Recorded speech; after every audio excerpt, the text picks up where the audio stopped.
The following is a special presentation of ABC Sports.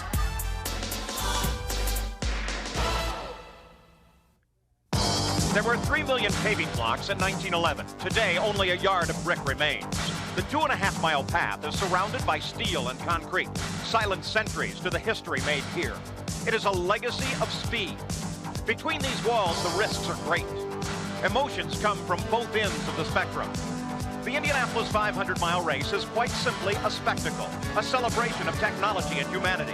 Today, it celebrates the Diamond Anniversary running. It was no different when the track was first planned. The first 500 was the spectacle of its day. The giant track beckoned the best of the age, and 80,000 fans, many arriving by horse and buggy. Ray Haroon won the first challenge. Since then, the lineage has raced on. Men who share a special look, the brotherhood of the best. Down the years, they have sought a common goal, victory in the Indianapolis 500. In 1925, Pete DiPaolo averaged 100 miles an hour. Today, 220 is the standard.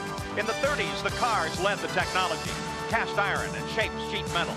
Today, titanium and carbon fiber define the ultimate racing machine. Space-age electronics now help tame the raging horsepower. Danger has always been a passenger. Like the track and the speed, it is a constant, ever present. It too is a part of the lure. Without that risk, the men are just ordinary. In a flash, a skilled drive transforms to disaster. But man can and does survive the machine. This spring has proven no exception. The fates strike at random.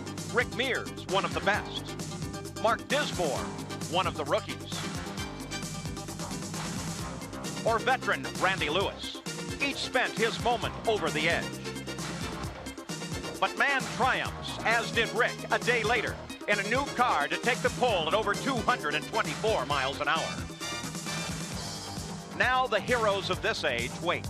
They weigh the odds, consider the risks, and they pray the dream today will be theirs. As much changes over 75 races, much stays the same. Skilled hands still lovingly caress and coax the ultimate performance. 34 years ago, A.J. Foyt was an apprentice. Today, he is a master, starting in the center of the front row. In '61, Tony Bentonhausen died chasing a victory. Today, his son may fulfill his father's dream. 26 years ago, the rookie stripes came off for Mario. Today, there are 4 Andrettis. Now the 500's first African-American and first Japanese will join the line. Jules Gu drank 6 bottles of champagne on his road to victory. Today, it's a frosty bottle of milk that awaits the eventual winner. That and so much more. The Yard of Bricks have witnessed the high-speed passage of history. In just a few hours, 500 miles from now, a 75th story will have been written. A new likeness will be added to a timeless silver cup, and a new name will sit atop the lineage of the greatest spectacle in racing, the Indianapolis 500.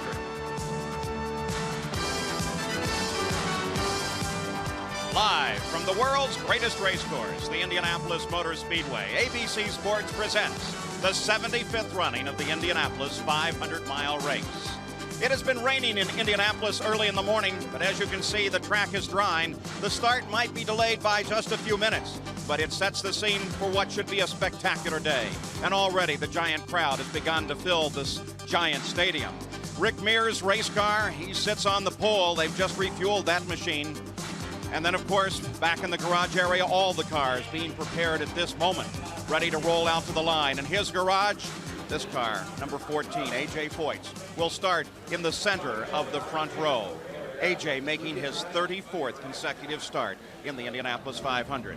And they work, too, in the Newman-Haas stable on the Andretti cars, Michael and Mario, as they are ready for their running of the 500. And Mario having a last-minute conversation with Michael, perhaps some team strategy before they are ready to begin their ride, 500 miles on a Sunday afternoon in Indianapolis. Well, this giant crowd is waiting now for the engines to roar into life, and the 500-mile ride will be underway. Welcome to race fans around the world. I'm Paul Page. This race is a pinnacle meeting in motorsports. When Carl Fisher first envisioned the Speedway, he saw a test facility, a crucible in which to forge the growing automobile industry. I wonder if Fisher had any idea of what his foresight would bring 80 years and 75 races later. Now, each 500 is unique. It's filled with stories that feed a soaring spirit or pull at the heart. Each journey leads to greatness. What will today hold? Well, there are so many facets to the Diamond Anniversary race. A.J. Foyt, Rick, the Andrettis. Here, the extraordinary is commonplace. We have so many great stories to share with you. As we move toward the start of the engines, we'll spend some very special minutes with A.J. Foyt and Gary Bentonhausen, the fastest man in the field. And we'll meet the 33 men who are ready to start the 500. Just outside the speedway, the crowd is still moving in on 16th Street, pouring toward their seats, ready to see the anniversary, the 75th of the Indianapolis 500-mile race runnings. We'll be back with more right after this.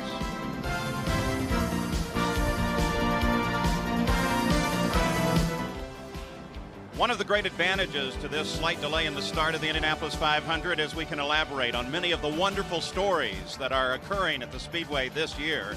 One of those is the defending champion, Arie Luyendyk. Here's Jack Arute.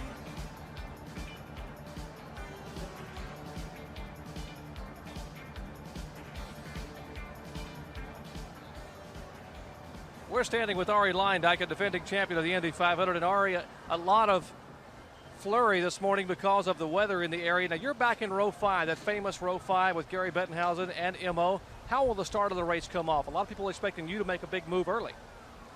Well, it all depends how the start develops. I think we can only, make a decision on what happens, and we'll just play it by ear. If the track opens up and there's room for me to go to the front, I'll go to the front.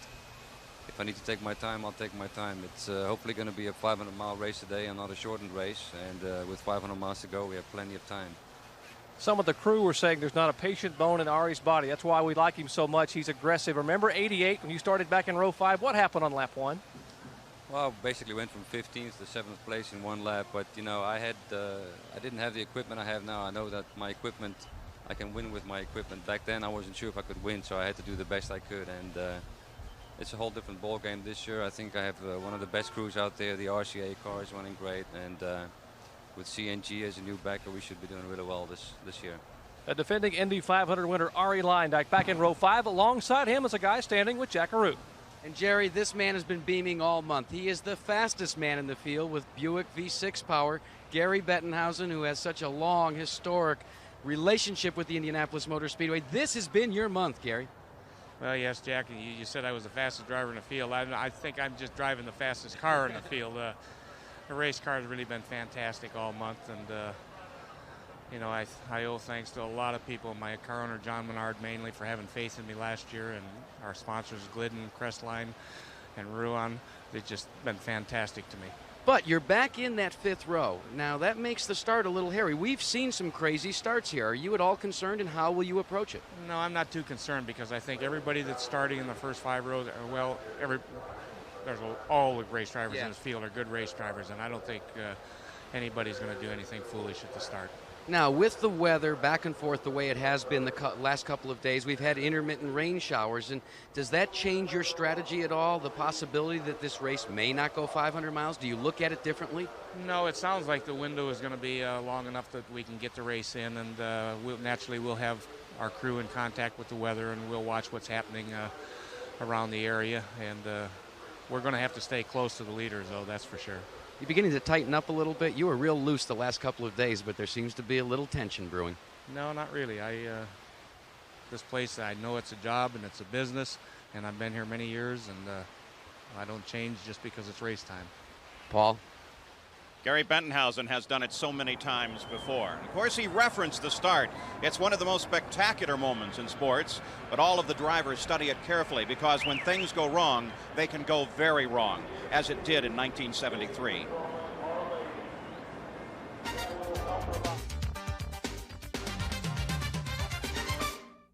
Jim Ranson takes the base car off the track. He should get the green right now. Doesn't look like a repeat of last year's start. No, it's a good one. And here they come. Bobby Unser going for the lead. Johnny Rutherford right alongside him. Rutherford down low, but Bobby, there's a terrible crash on the home stretch. There are several cars involved. We can't see the numbers, but it's been a bad crash on the start. It was in the middle of the field somewhere. Terrible thing. Explosion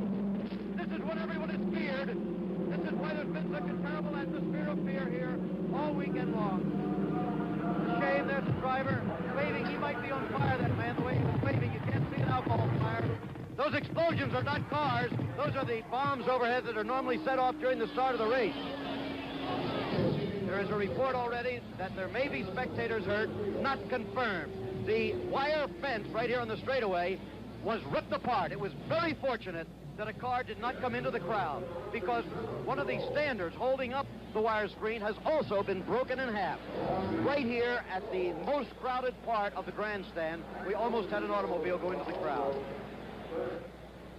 And it appears definitely that there are spectators injured, but here's a replay of what happened here. He was back in the 6th or 7th row, this car. Conjecture that it might have been Salt Walther, but watch, there's a car going, starting to the right. Right there, and look at this. Incredible explosion, fuel spraying out over the spectators in the first few rows. That could mean real trouble. And the explosion, and like a pinwheel or a garden sprinkler, all the fuel is being sprayed out of the car. That could be a good thing for the driver if he has survived this crash. Car upside down, coming to a rest. Another view of this from a head-on camera.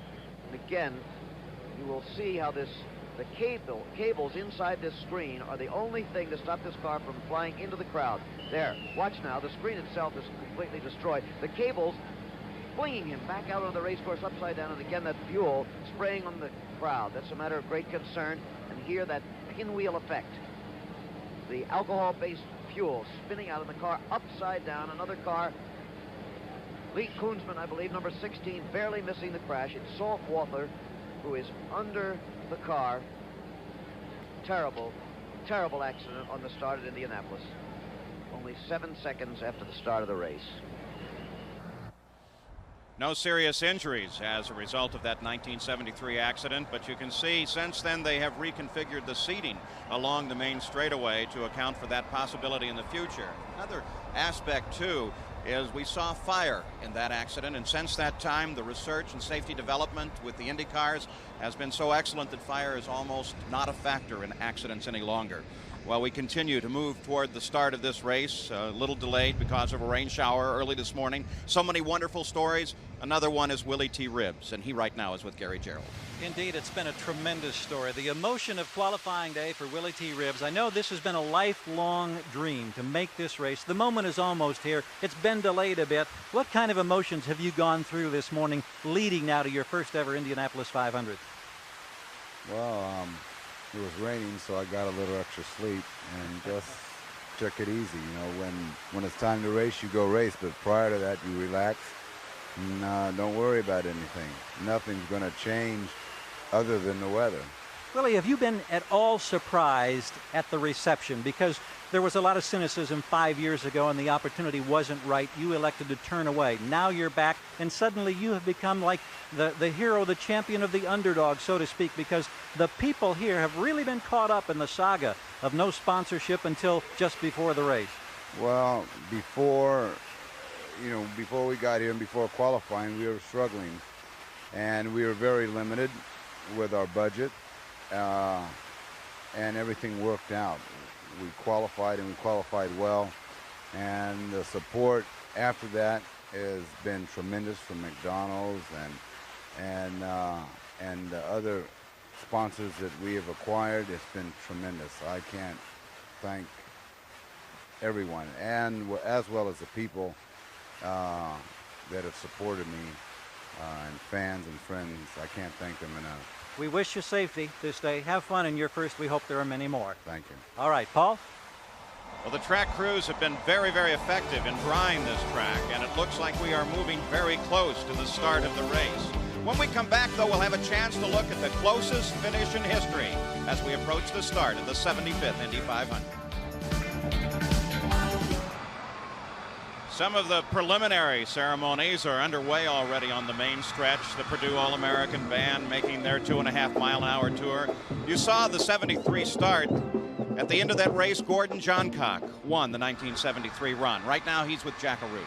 And Gordon Johncock was on a sabbatical for the last couple of days. You weren't feeling well, Gordon, but now you are going to run starting 33rd?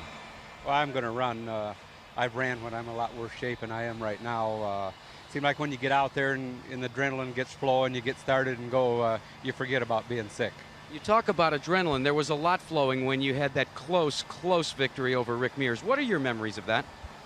Well, I just remember him coming on a second in a lap. You know, I was watching him in my mirrors, and my car just kept getting worse and worse every lap, you know, and I didn't think I'd really be able to stay out in front and hold him off. Now, you're the second oldest driver in this field. Of course, the oldest, A.J. Foyt. Will you keep coming back till you beat A.J.'s record? That's very possible. But I don't know. A.J. says it's last year, but I myself, I don't really believe it. You're going to tell us how old you are? 54. Yeah, he may be off by a year or so, though, Paul. Gordon Johncock, very likable two-time winner of the Indianapolis 500. 1982, one of the closest finishes in history, and Johncock was a key player.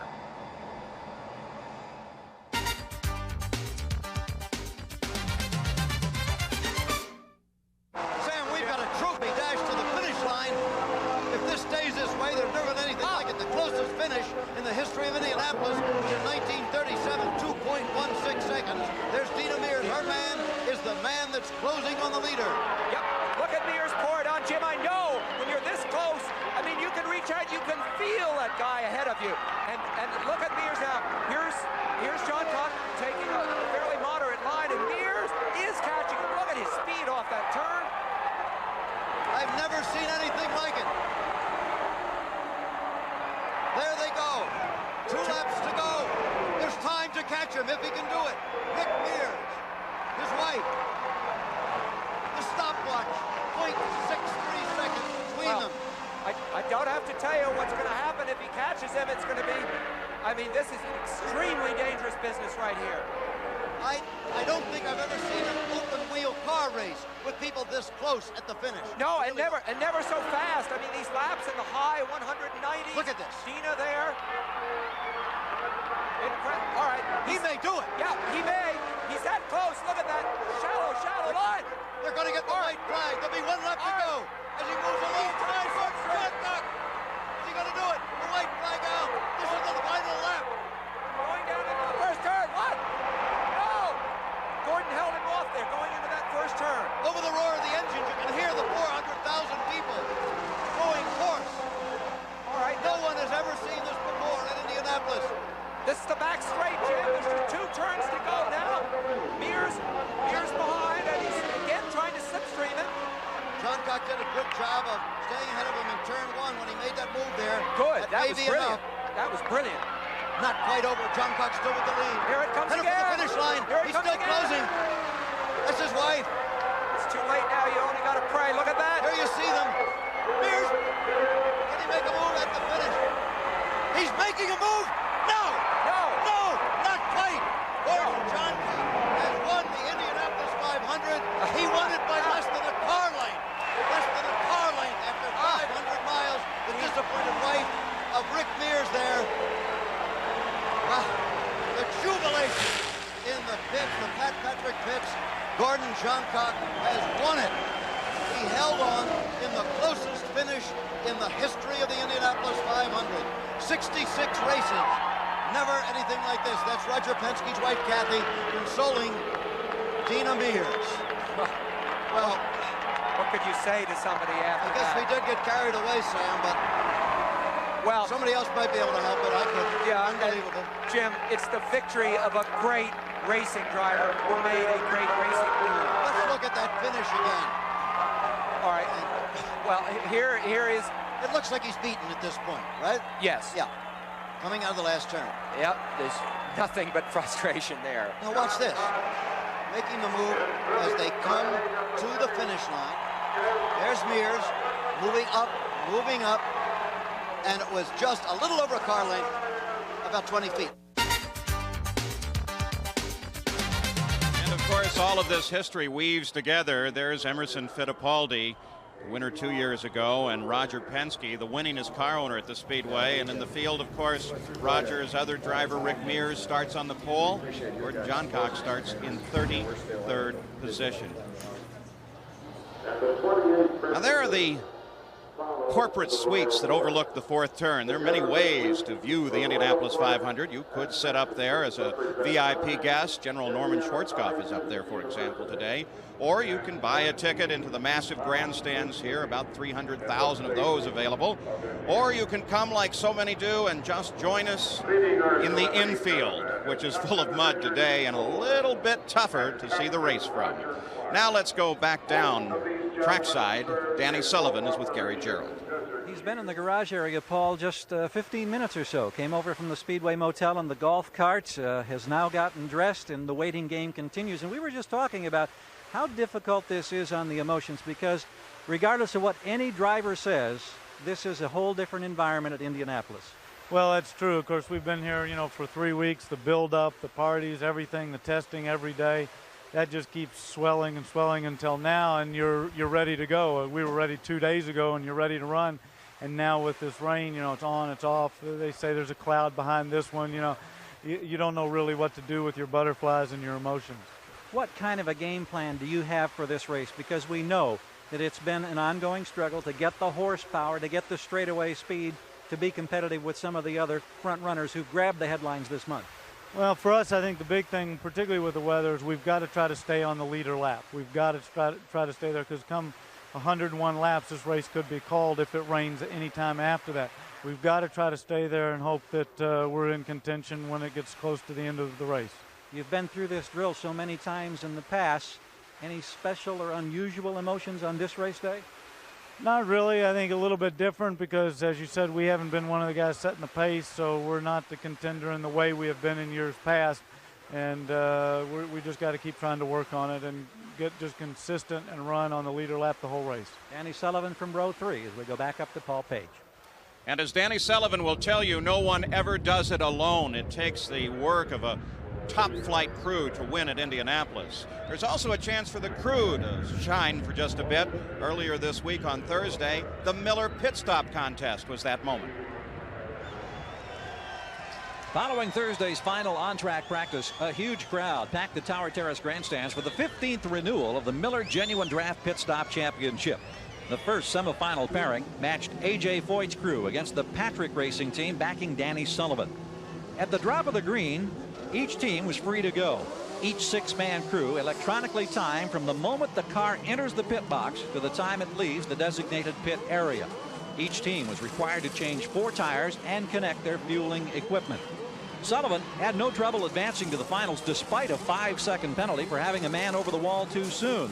Sullivan's crew got the break it needed when problems with a stubborn right front wheel left Foyt fuming in the cockpit in frustration. Eventually, the stop was completed, but the only consolation for the Foyt crew was a $5,000 prize and the hope that there'd be no reoccurrence of such problems race day. The second semifinal matchup had Bobby Rahal and the Gallus Craco team going against Mario Andretti and the Newman Haas crew. As each team came over the wall into action, it looked like a classic showdown. Each crew flawless, completing their assigned task in a fraction over 13 seconds.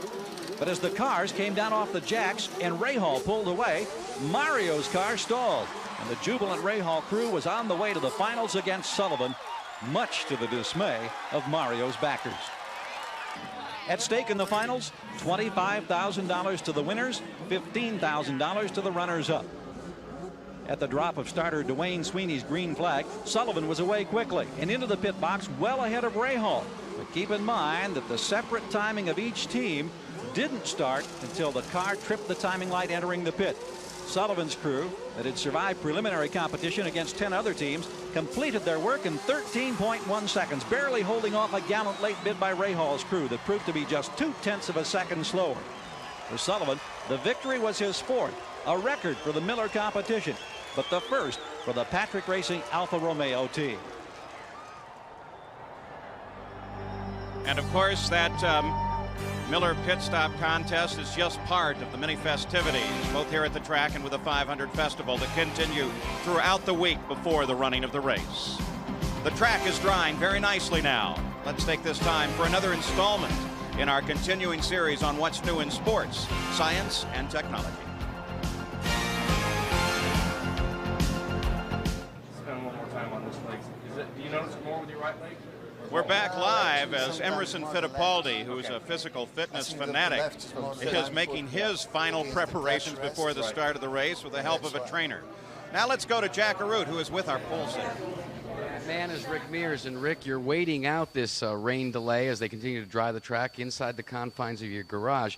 What are your concerns, though? Has the concerns changed now that you know we've had some wet? No, not really. I think, you know, we ran in so many different conditions this month so far. I think we've found the car seems to handle all of them fairly equal. So really the only thing I think today so far, other than the rain, if it rains some more, would be the wind blowing. The wind's blowing pretty hard, which would make turn 3 and 4 a little sensitive. Now, what will that do to you inside the race car if you do hit that wind? Well, it'll make the car understeer or push in turn 3, try to blow the nose out from under you.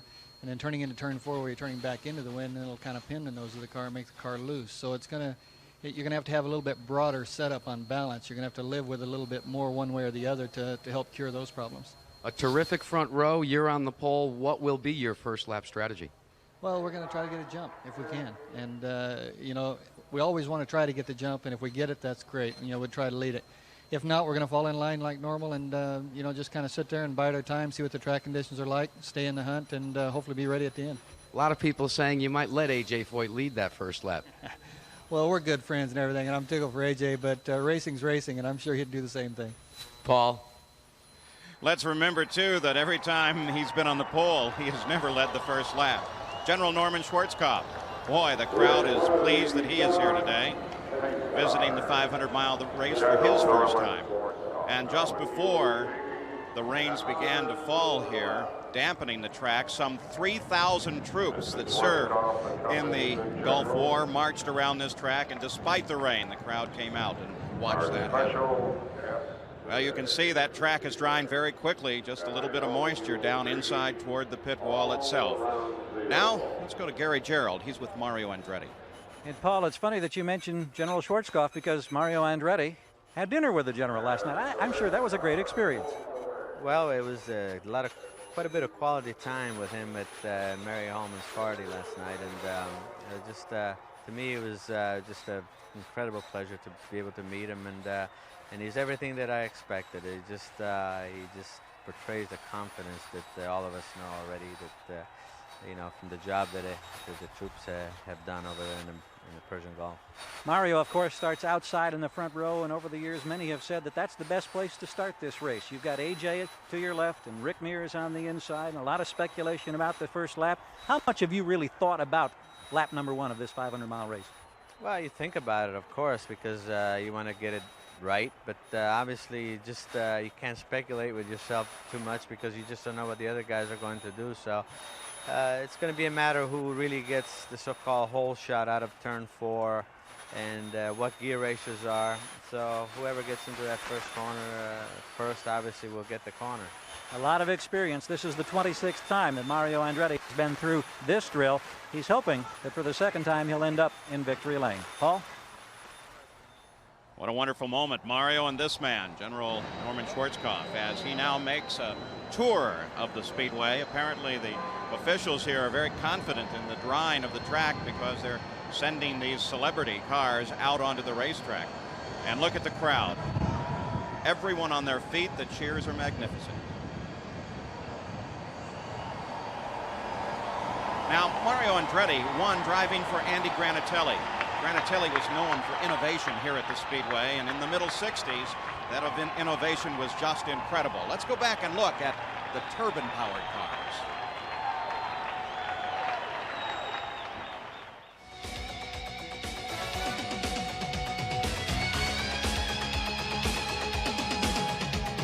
This is the Whooshmobile, designed for 3 years in secret by Andy Granatelli. It was called Whooshmobile because of the distinctive sound made by its power plant, a Pratt & Whitney aircraft turbine. The car was ultra-modern, all-wheel drive, a monocoque chassis, and even a flap in the back that would jump up and air brake the car whenever the driver touched the brake pedal. The driver was the great Parnelli Jones, and in 1967, with this car, he dominated most of the 500. The turbine was without question the talk of Gasoline Alley with its unique features. Many of the drivers complained about the air brake jumping up at the back of the car and frightening them as they headed into the corners. Still, each time out to practice, the fear of this magnificent machine grew in Gasoline Alley. Parnelli Jones would start 6th on the grid with a qualifying time just over 166 miles an hour. Mario Andretti would sit on the pole at nearly 169 miles an hour. But as the green flag came out, it became evident that nothing could match the brute speed of Granatelli's turbine. Jones motored into the lead halfway down the backstretch of the opening lap. The only person that could slow Parnelli down that day was the weatherman. Heavy rains hit the speedway after 19 laps and the race was postponed. Jones picked up where he left off the following day. A number of wrecks depleted the field. Wally Dallenbach was the victim of an accident, as was Leroy Yarborough, George Snyder, and Johnny Rutherford. The caution light would flash for over an hour. But then the unthinkable happened in the waning laps. An inexpensive rear-end bearing broke, and the turbine was powerless. The despondent STP crew, headed by Andy Granatelli, kept looking northward for the appearance of their car. Finally, they saw the machine creeping at a snail's pace, obviously destined to go no further. After leading 172 laps, Parnelli's day was done. Andy Granatelli could only stare in disbelief at his silent and failed dream. A.J. Foyt moved into the lead now with just 4 laps to go. But his path to a third victory was momentarily blocked when Bobby Grimm, Chuck Hulse, Carl Williams, and Bud Tinglestead, along with Larry Dixon, crashed on the final lap. A.J. suspected trouble and slowed down, and was able to snake his way through the wreckage and take the checkered flag to join the elite list of 3-time winners at the Indy 500. The turbine would come back to try again, only to eventually be rendered ineffective by changes in the rules. And while that winner in 1967 may have changed just a little bit, the intensity still burns so great. 34 years, A.J. Foyt, and now you've had to delay your final start at the Indianapolis 500 by half hour or so. What are your thoughts right now? Well, I just hope we have a real fast race, a good, safe race, and just may the best man win. And I'm looking forward to it. It's the first race I've been back since I've been injured, and kind of looking forward to get back in the seat again. Middle of that front row, though, that leaves you in a position where can you dictate the start, or do you have to follow what Rick Mears does? Well, I like to be able to dictate the start, but you got to follow the pole man. He sets the pace, and actually Mario's got the nice slot on the starting position, but a lot depends on how we all accelerate. You know, a lot of times these cars accelerate good, sometimes they don't, and a lot depends on how we come up. If we accelerate good, we'll be right there. If we don't, we just fall back and wait. What, 8 months ago when you were just starting your rehabilitation, did you ever really in your own mind believe that you could be here? Well, I've always felt like when I put my mind to doing something, I can do it. I know a lot of people didn't think we'd be back, but I said I'd be back, and that was my goal, and I reached it. Well, congratulations, A.J. Paul? Isn't it incredible how calm A.J. looks before the start of his race? Emerson Fittipaldi won 2 years ago. He's with Jerry Punch. Emmo is extremely relaxed here, as always, in the garage area. It's a 2-time national champion, world champion. Emmo, starting back in row 5. You're not accustomed to being back there. Concerned at the start of the race? Well, I'm sure it's going to be much more difficult where I'm starting. I'm starting good company with Vary Leindak and Gary Bettenhouse, but it will be a lot of traffic. It will be difficult. I would say mainly the first 20 laps, you have to be careful, more conservative than if I would start on the front. Now, we saw you moments ago with Jim Landis back there doing some stretching, some movement. What was that for? Well, I think the stretch always helps. I'll be sitting in the cockpit for 3.5 hours possible. And, it's nice to be relaxed, nice to be, stretch up and warm up to go and do a good race. Now, it's difficult enough to focus on the task at hand, 500 miles, but your wife, Teresa, 8.5 months pregnant, will be sitting in the pits. You're going to have to wander a little bit and think about her. Well, I told her to wait after the race, and like last night, I said, don't make sure the baby don't come tonight. I have to have a good night's sleep and hold it. And now she has to hold it for the race. The crew said they made us radio Emmo during one of the laps and say, Emmo, it's a boy. Back to you, Paul. Emmo would like to be in the car much shorter time, 2 hours, 41 minutes, the record time here set last year. So many wonderful stories, so many great drivers in this 500-mile race, the 75th running. So now let's begin to meet the drivers in the 75th running of the Indianapolis 500. The field is the traditional 11 rows of 3. We'll start in the back with position 33 and move toward the front. In the 11th row, from the inside out, is Randy Lewis, Pancho Carter, and two-time winner Gordon Johncock. It was just 2 weeks ago that Gordy was working his farm when he got a call to come and drive the Indy 500. In 1982, he won by 16/100ths of a second, the closest 500 ever. The 10th row is made up of 3 very persevering men, Roberto Guerrero, Willie T. Ribbs, and Dominic Dobson. Dominic crashed hard 2 weeks ago, chipping a bone in his leg.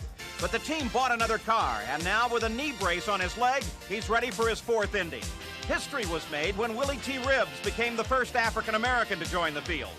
In 1987, Roberto Guerrero's engine stalled while leading to give the race to Al Unser. In the 9th row, John Paul Jr. in his 3rd 500, Finland's Tero Pomrod, and Scott Pruitt. It was just a year ago March when Scotty was injured in a testing accident at West Palm Beach, Florida.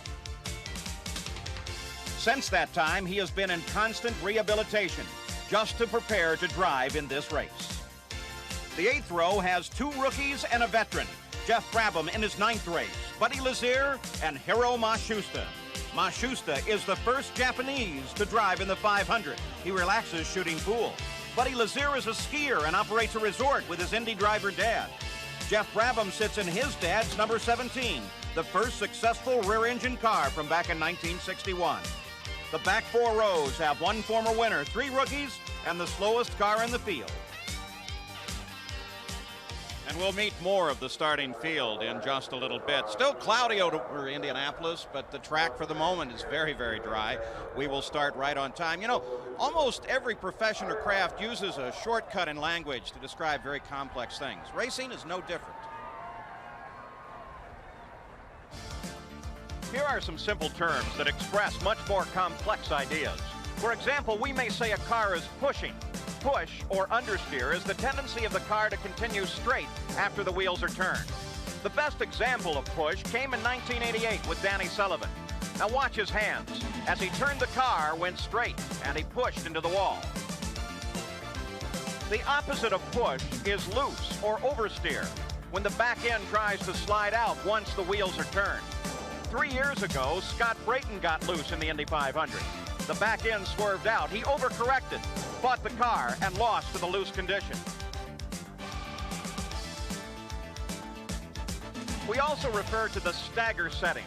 Stagger is making the right rear tire slightly larger in diameter than the left rear. It helps the car turn left easier because the right rear is driving the car into the corner. The short chutes are straights that link between the 1st and 2nd and 3rd and 4th turns. In the race itself, we'll refer to the move over flag. The starter will display this flag to advise another driver another car is following closely. Now, sometimes a driver will be black flagged. That means you report to your pit, where a race official will either check your car for safety or reprimand you for a violation. Over in the 3rd turn, a guard section and the American flag. Patriotism rampant in this country at this time. And the celebrities continue to circle the track, and the officials of this race, getting more and more confident, have already begun their countdown to the start of the engines. They say just 43 and a half minutes away, and the 75th running of the Great Indianapolis 500 will be underway. Stay with us. It should be a most exciting afternoon. Floating over the speedway now, the Airship America. It travels about 20 miles an hour. The race cars, a good 200 miles an hour faster. The Goodyear blimp, about 1,000 feet up. There's the shot down as we count down to the start of the engines. Well, this has been a most emotional year at Indianapolis, and many of the emotions have focused on a single man. Here's the story, as told by Sam Posey to his son, John. Dad, who's the greatest racing driver ever? Well, a long time ago, when winning depended more on the driver than the car, the very best was a man from Texas named A.J. Foyt. A.J. Foyt? Did he win the Indy 500? You bet. He won it 4 times. Well, what was he like? His dad, Tony, owned a garage, so A.J. grew up around cars, and the first time he drove, he was just 8 years old. He took a midget out of the garage and running around in the backyard out there until he hit the side of the house with it and set it on fire. And I was out of town at another midget race. A.J. loved driving dirt tracks, where you have to really wrestle with your car. The other drivers were afraid of him. Sometimes he'd get into fights and beat them up. But when he went to Indy, he knew it was a big step, knew it was his turn to be afraid. That race morning, I was a nervous wreck saying, is this what I want to do for a living or not? And they dropped the green flag, and if you recall, that's when they had the bad accident. On that very first lap, a driver was killed, a driver who was one of A.J.'s friends. No, I'd be truthful with you, I was very nervous and very scared. And I saw a good friend of mine, Pat O'Connor, lose his life, you know, and which I respected highly. And I said to myself, this might be too rough of a game for A.J. Foyt. It was rough in those days. 13 of the drivers who started in A.J.'s first Indy would be killed racing. So A.J. decided it was better not to have too many friends. But he had his dad, so he wasn't lonely. And then he won Indy, and he beat a great driver named Eddie Sachs. 3 years later, A.J. won Indy again, but it was a black day. 2 drivers got killed, and one of them was Eddie Sachs. A.J. Foyt was tough. A.J. Foyt survived. In his third win, he came from way behind, refusing to give up. Where's Foyt? I don't know whether he can get through or not. There he is! A.J. Foyt will win the Indianapolis 500. In those days, A.J. would drive anything, and he won more races in different kinds of cars than anyone ever had. The fans loved him. He was what racing was all about: the danger, the speed, the glory. A.J. won his 4th Indy driving a car he and his dad had built themselves, engine and all. They had won, but racing was beginning to change, and soon the things A.J. was so good at wouldn't matter so much. The new idea was to build cars a lot like airplanes, which made them very expensive. Car owners such as Roger Penske wore suits, not T-shirts, and they had computers in wind tunnels. They built cars in factories, while A.J. and his dad had only their shop. A.J. didn't want to raise money and wear a suit. He wanted to race. I'm just going to do whatever A.J. wants to do, and I guess I'm a little bit hard-headed, a little bit stubborn, and got a lot of pride. And it's either a lot of times my way or the highway, and I don't think I'll ever change from that. Did AJ ever crash? Oh, lots of times. But once in 1965, he crashed so bad he broke his back and had to spend weeks in the hospital. Really? While he was in the hospital that time, his dad got him to thinking about having a ranch, a place to go to relax between races. Together they cut down the trees, built the fences, and A.J. got his son to help raise horses. Horses for racing, of course. By the early 1980s, A.J. was winning less often. His dad had died, his mom too. He'd been happiest when his dad was proud of him. Suddenly, he was lost. I'd have to say after he died, I was there, but I really wasn't there. I guess what I mean by that, I got in a car, I had no enthusiasm about winning. I didn't care if the crew worked good. And I let myself get way behind. I just did it because it was just kind of a job. Just couldn't realize they were gone. And then once I woke up and said they're gone, they wouldn't want me to act like this, then I've changed my attitude a lot. Did he stop racing? No, but he was planning to. Trouble was, A.J. wanted to race one more time, the way he used to. You mean like when he was the best? Yeah, but then a terrible thing happened. It was late last summer. A.J.'s brakes failed and he smashed into a dirt bank. His legs and feet were crushed, and in his pain, he had a dream and he thought his dad was with him, even though he knew his dad was dead. When I got hurt, I felt like I talked to my father. I know that sounds crazy, but like he come there, he talked to me, said everything's gonna be all right, and then he just disappeared again.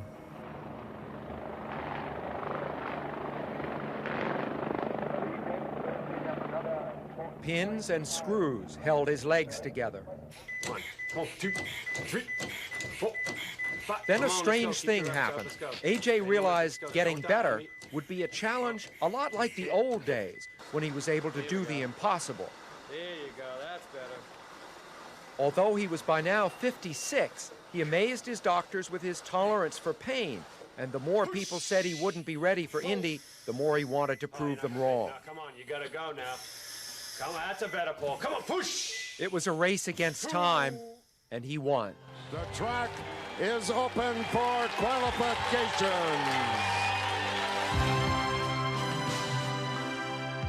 For 4 laps, he made time stand still. He reached into the past for the greatness that had been his, but that he had lost. Maybe he thought his dad was watching, and that made him try even harder. Racing has really been my whole life. I love racing. It's going to be hard to leave. I just want to be remembered as just AJ, and that's about it. You know, nothing special. I mean, just AJ.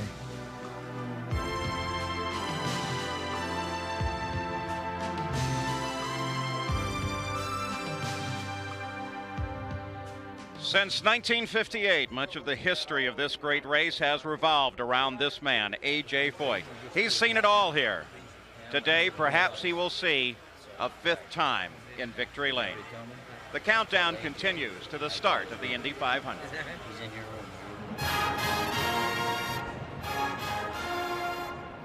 He's the vice president today, but of course, he's also a Hoosier. And like so many Hoosiers, as a boy, he started coming to this race. Now he circles the track. We take a look now as we continue with the starting field. Some of the fastest cars will actually start in the mid-pack of this field.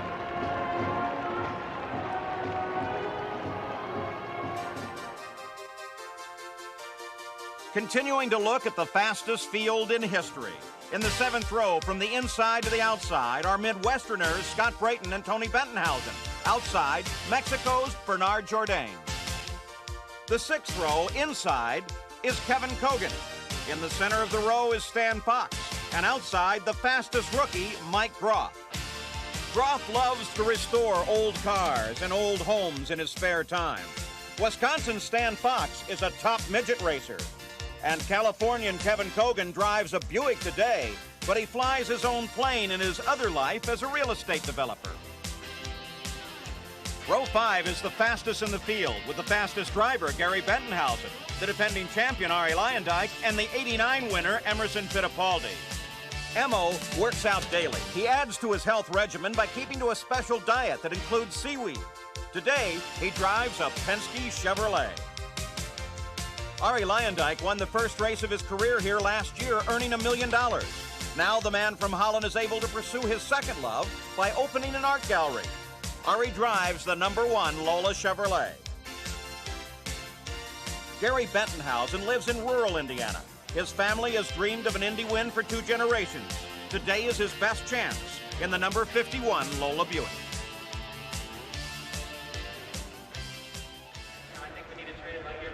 So, Gary Bettenhausen may in fact have a chance here today. Now, of course, the story of Gary Bettenhausen as the fastest car in the field is so much more than just that. It's a story of a legacy here at the Indianapolis 500. Sam Posey has this report. Gary Bettenhausen's father, Tony, raced at Indy in the 1950s. But Tony would die at the Speedway, and the legacy he left his 3 sons was his unfulfilled dream of winning the race. The family's luck, however, has been all bad. Gary led, but his car broke down. His brother Merle lost his arm in Michigan, and Gary's arm was crushed in this sprint car crash. 2 weeks ago, the Bettenhausen's strange destiny again hung in the air. Gary made the fastest qualifying run of the year. The fastest story of 1991. But the result was bittersweet. The run came a day too late to put him on the pole, and it fell exactly on the 30th anniversary of his father's death. My wife and I talked about that on the way in. But it's a better day today. What would it mean to him to win the race? Unbelievable. I can't even explain it, I don't think. You know, I'd have to wait, and if it ever happens, then I'll tell you what it means.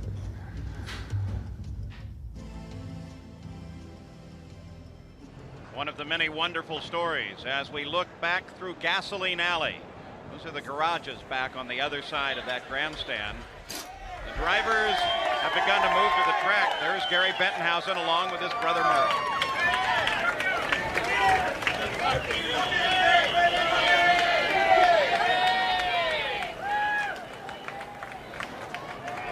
Since 1946, Bettenhausen has made this walk through Gasoline Alley 44 times. It's the 19th time for this man, Gary Bettenhausen. Of course, he drives today with still some paralysis in his left arm as a result of a sprint car accident years ago.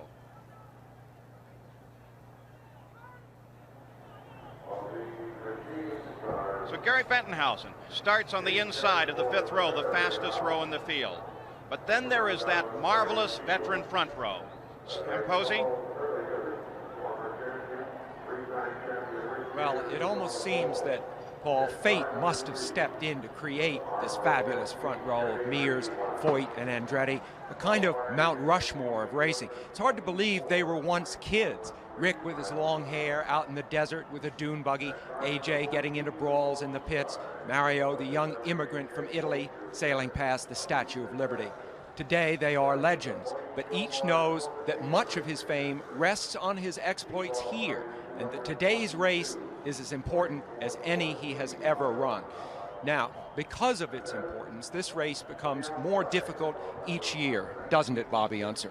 Well, Sam, there is no place in racing that puts pressure on a driver like here at Indianapolis. In racing, a driver realizes if he wins Indy, he'll be immortalized, and the pressures come from everywhere. A driver's hometown, the vast world media, approximately 500,000 fans here at the track, and many millions of people watching TV and listening to the radio all over the world. A lot of people ask me, do the drivers really get butterflies before the race? Now, I don't care whether you're a rookie or a 34-year veteran. It's solid knots in the stomach, at least until the green flag drops.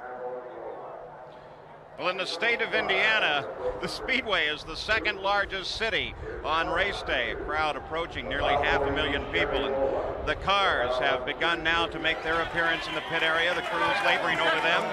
And here comes the 85 winner, Danny Sullivan.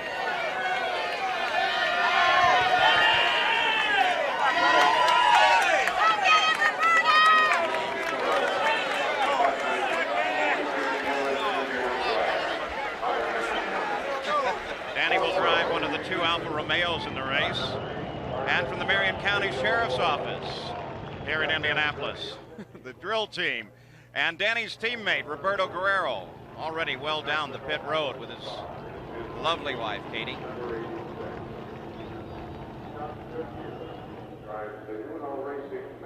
Very special moment to these drivers move now toward joining their teams and cars. 10 wins have come from the first rows in the 500 as we continue our look at the starting field. The front 4 rows all qualified on the first day of time trials. In the 4th row, on the inside is Eddie Cheever, Jeff Andretti in the center, and Canadian Scott Goodyear to the outside. With the addition of Mario's younger son Jeff, plus Michael and their cousin John, 12% of this field are named Andretti. Eddie Cheever sweated the last month here in Indianapolis preparing for this race.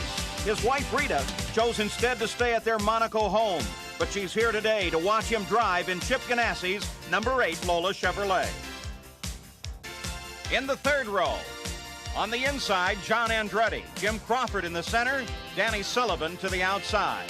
In 1985, Danny Sullivan spun and then won his first Indianapolis 500. He is a modern man of many personalities.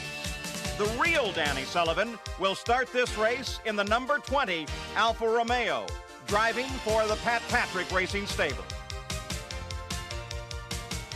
Last year, Jim Crawford took flight in practice here. The transplanted Scotsman still limps from a crash in qualifying in 1987 that forced him out of racing for a year. But Jim is back, driving again for drag racer Kenny Bernstein in a Lola powered by Buick. John Andretti and his father Aldo share a love of racing history. Aldo is Mario's twin brother. John won his first IndyCar race in March, driving the Lola Chevy for the Hall VDS team. 14 winners have come from the 2nd row. Today inside is Bobby Rahal, then Michael Andretti, and Al Unser Jr. outside.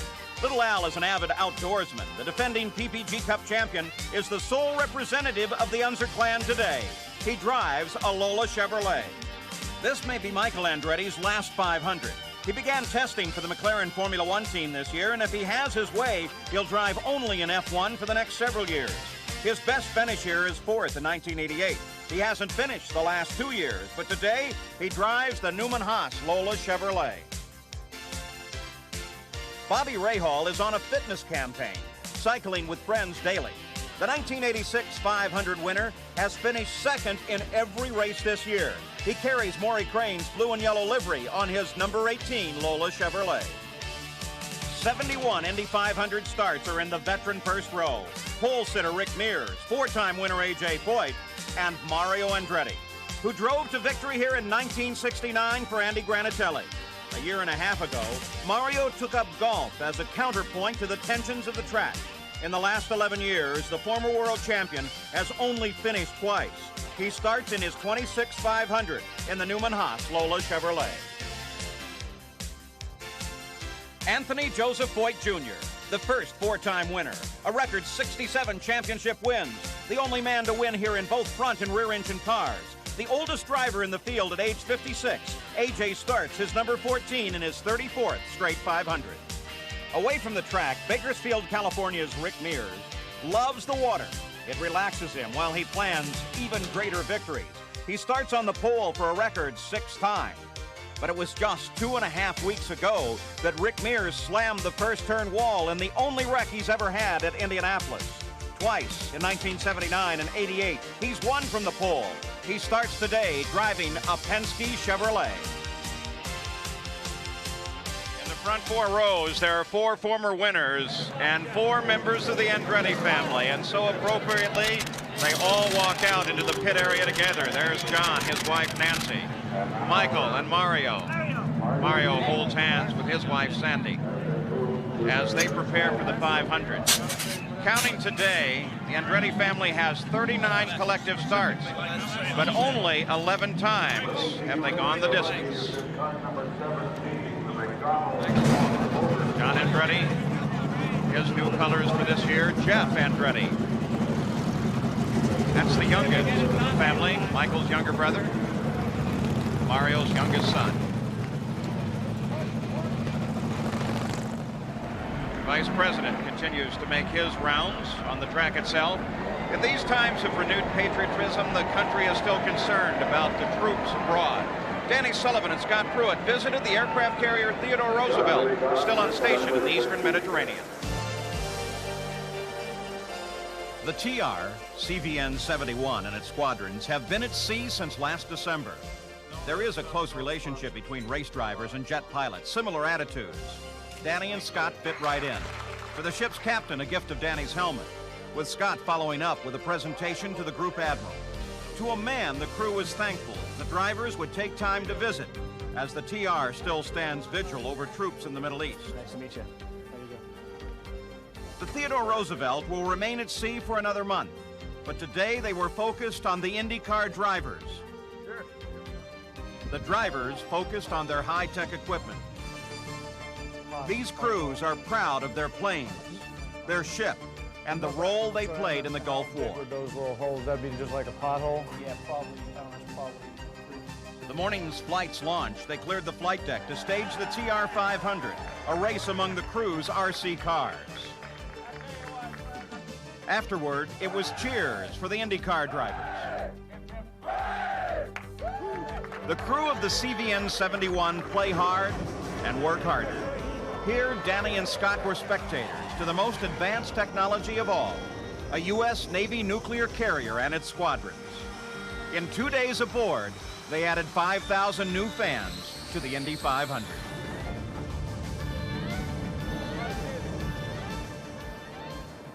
What a marvelous trip that was for those racing drivers. Emerson Fittipaldi went along as well as they visited the Sigonella Naval Air Station in Sicily.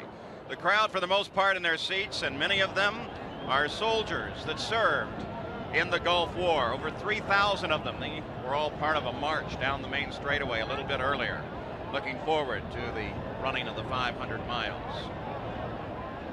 The crowd, despite the rain at that time, stayed right out next to the track so they could applaud these heroes as they moved around the speedway. So appropriate on this, the Memorial Day weekend.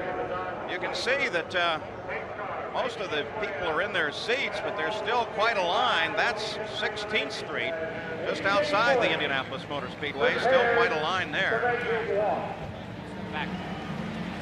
Vice President Dan Quayle has completed now his tour of the track. There's an important moment for Willie T. Ribbs as he meets the Vice President. What a marvelous month of May it has been for Willie T.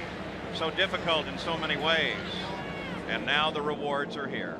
A place in the 500 field, a historic spot. The cars are still in the pit area. They have not yet moved the machines out into their positions, the 11 rows of 3 on the grid. Danny Quayle still talking with Willie T. Ribbs. You know, this race on this weekend, Memorial Weekend, is a part of the American fabric. Here's our essayist, Jack Whitaker, with some more thoughts.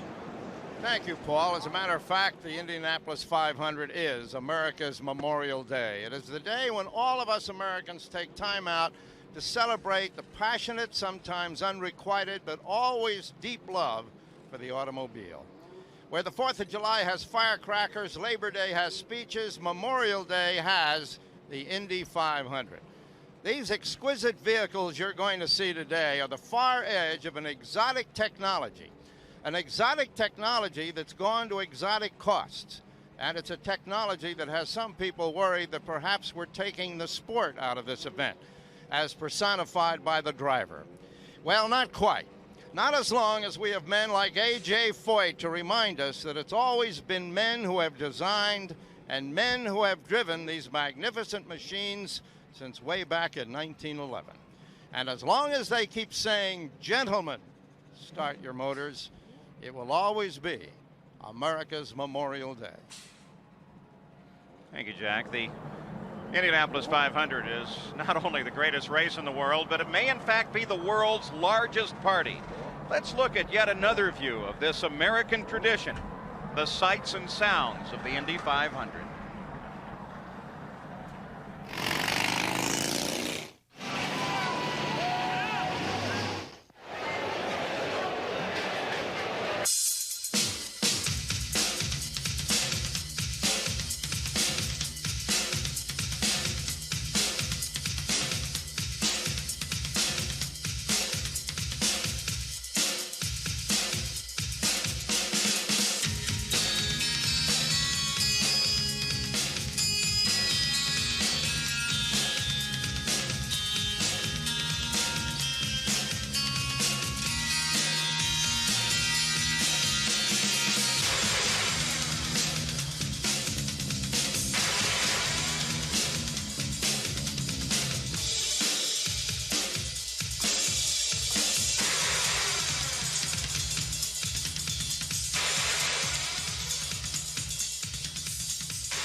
There are people that take all their vacations, spend their entire month of May here. That's not on my mind. A.J. Foyt, we have a good race, ready to move out. He's still back away from his team. How you feeling? There he is, race fans. How you feeling, AJ? Number 5 today, AJ. Back it up. Let's go get him, buddy. Give us a walking room. Come on. Win it, AJ. Win it, AJ. Brother, come on. Give him some walking room. Give him some room. Consider this. There were 13 men in this starting field that were not even born when A.J. Foyt began driving.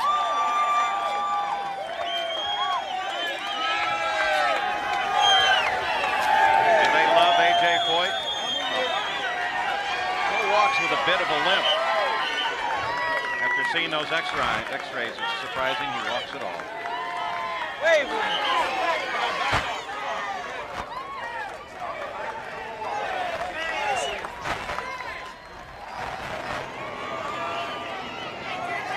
You know. Jim Gilmore just patted his shoulders, long-time car partner.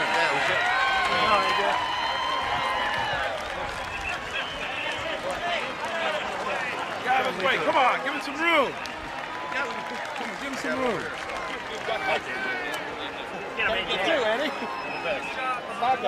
Gilmore, it's a measure of AJ's loyalty that in all of his years of racing, he's had only 6 different sponsors. He sticks with people, they stick with him. Give him some room. Give him some room. Is this indeed the last time around for AJ Foyt?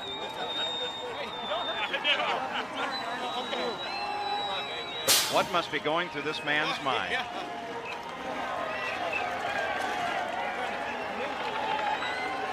That's pretty nice, AJ. He said he'll retire this year. Perhaps not. Only AJ knows. That's a good song.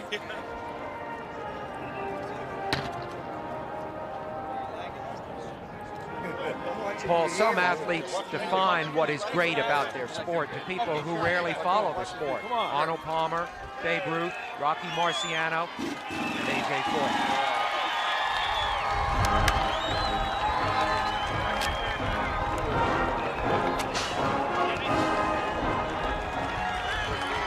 The All-American band strikes up on the banks of the Wabash as AJ comes out.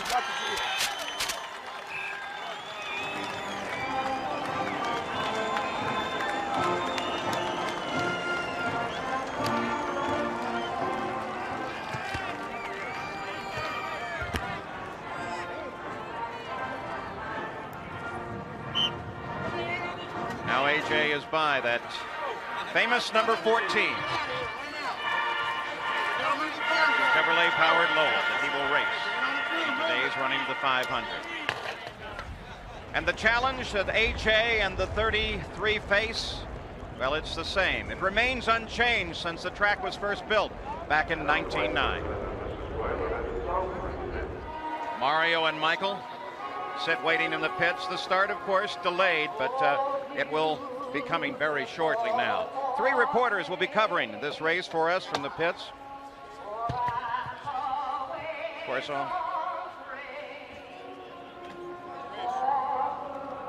on the track, Florence Henderson renders America the Beautiful.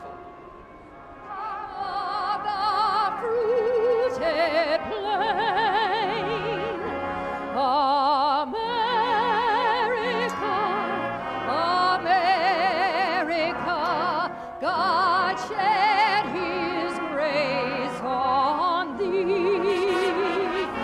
and from thy good with brotherhood, from sea to shining sea.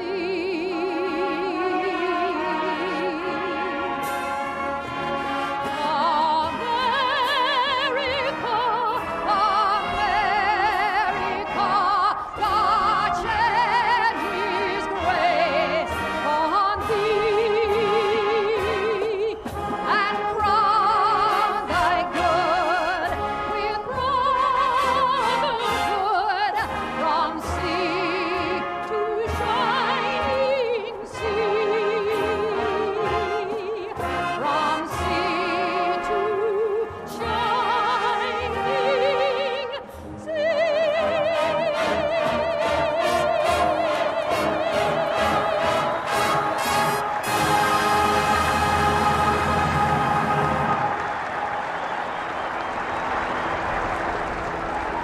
In addition to some of the early ceremonies, Brazilian Emerson Fittipaldi, his wife Teresa, the winner 2 years ago. Of course, these are vast pits on the inside of the main straightaway at Indianapolis. We use 3 reporters to cover them. Gary Gerald, Jerry Punch, and Jack Arute. Let's meet them now. Paul, engine reliability always a major concern in this race, even for the Chevrolet, the dominant power plant, the undisputed champion of today's IndyCar racing. Because of some engine failures by several Chevy teams and problems they've had this month, there's concern that the Chevy, the champion, may be vulnerable. Jerry? Well, Gary, the contender is this V6 American-made stock block Buick, which boasts the quickest qualifying laps of the month here. Now, by virtue of 10 inches of extra boost allowed only in this race, the Buick engineers feel they have the reliability problem solved. There are 10 drivers in today's field who hope they're right. Jack? Another story we'll be watching, tires. Remember in last year's race, many of the front runners encountering severe blistering problems due to high speeds and intense heat. Well, Goodyear went to work. They've brought a tire here that's less heat sensitive. But teams report only getting 35 to 40 laps. So that means they'll be changing all 4 tires on each and every stop. Well, you can count that those will be 3 very busy men during the running of the 500 as they cover from the pits. And they have begun now to roll the cars out to the racetrack. There's AJ's car. And they will put them in position on the main straightaway in their 11 rows of 3. The crew's already beginning to huddle around many of them, making those final checks. The defending champion's car, that's Arie Luyendyk's number 1 machine. Number 1, of course, signifying his win here last year. There's Rick Mears, the pole sitter, his wife, Chris. The designer of his car, Nigel Bennett, stands just behind. I wonder what goes through a designer's mind at a moment like this, wondering what piece in that car, as we've seen with the turbine cars, it could be the smallest, the most inexpensive, that might make the difference. I'm sure that Nigel wonders what possibly could go wrong here today. What hasn't been tested? Rick Mears' car on the pole, and the field beginning to take some formation out on the main straightaway. The skies are still heavy with cloud, but there is no rain immediately. And of course, this 11 rows of 3 will be led down to the green flag by the traditional pace car. This year is a bit unconventional, a very special car, a Dodge Viper. Here is Jack Arute with the story.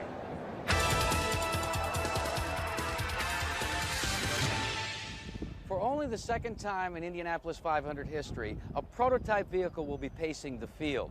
Now, in 1941, it was a Chrysler Newport Phaeton.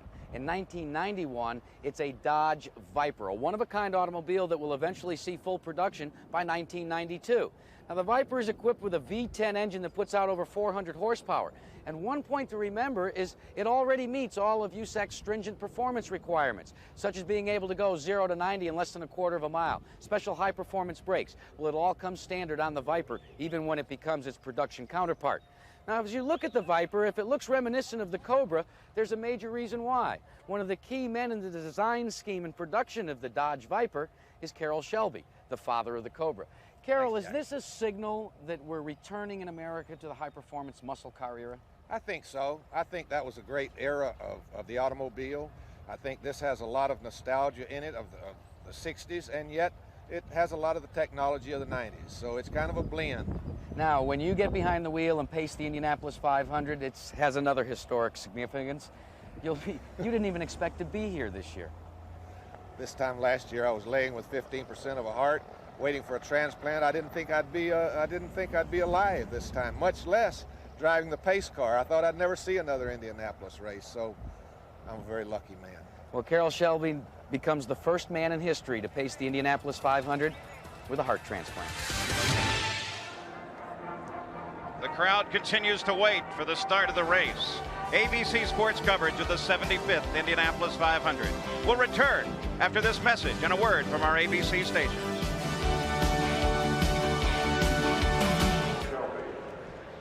Race driver. Actor Paul Newman, of course, a co-owner in the Newman Haas racing team. Their drivers, Mario and Michael Andretti.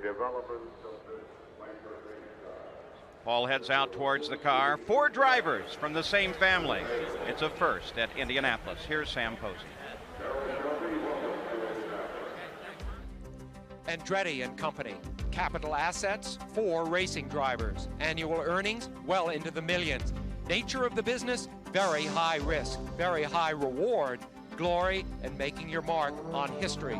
Indy 500 history. The family patriarch Mario won the race in 1969, making the name Andretti synonymous with speed. But within months of this scene in Victory Circle, the family would take a terrible loss. Aldo Andretti, Mario's twin brother, in a sprint car crash, broke virtually every bone in his face. Mario went to see him. I was prepared for the worst, and I saw the worst. It's shocking, of course. And when it's there, one of your own blood, that's, it's sometimes devastating, really. Over the years, a second generation has joined the firm. Mario's son Michael wanted to race even as a kid. His brother Jeff took longer to decide and runs Indy for the first time this year. Aldo's son John, perhaps closer to racing risks than his cousins, earned a degree in business administration first. All three made the decision to race by themselves. We're all going into this thing with our eyes wide open, and you must understand it's something that, from my standpoint, I didn't present this to the kids, or I didn't even suggest that this is what they should do. They've been exposed to it. It's their choice entirely. It would be highly hypocritical, obviously, if I wouldn't support them. Sport has been my life. The Andrettis love to compete against each other, like here in Portland when Mario beat Michael. Do you want to say anything to your dad right now on national television? Well, happy Father's Day, Dad. The Andrettis have had good days, many of them, but they've also had terrible days, like this one in Pocono. John caught in a savage accident, his car ripped apart. His dad, Aldo, standing by. The scene, a reminder that if your name is Andretti, your business can be very frightening. I'm not going to dwell on that, no. I mean, just the same as someone, you know, sitting in a corner, oh my gosh, someday I'm going to die. How I'm going to deal with that, you know, or somebody around you is going to die. I mean, you just can't do that in life, you know. In life, as I say, you just, you analyze certain things, and certain things conceivably have a price, and you say, okay, I'm willing to take the risk. Mario Andretti, the patriarch of that great racing family. Of course, that's not the only family here at the Indianapolis Motor Speedway. That's little Al Unser. He is the sole representative of the Unser clan in the field here today, and Gary Gerald is close by. Indeed we are, Paul. Al is on the wall here, patiently waiting. Shelley is alongside, and just a few feet away to his right is his dad. It's got to seem a little strange that Big Al's not in this race today.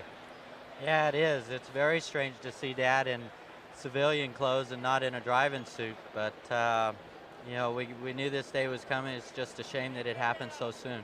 Unlike a year ago, so much of the spotlight because of the '89 finish was on you in 1990. This year it's been a fairly quiet month for your team. And with Foyt and Andretti and Mears in the front row, it's been a little quieter. Have you enjoyed that?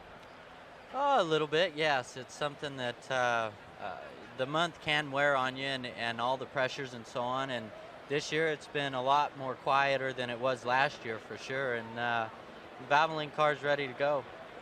All right, well, we're going to see if we can swing over here and maybe just get a quick word with Big Al. We'll turn this way, but this has got to be so tough for you, and I don't know how you handle it, not being in this race, Al. Well, it makes it difficult, but, you know, it's a choice that if you're, you know, like I've said, if you're not competitive, there's no use doing it.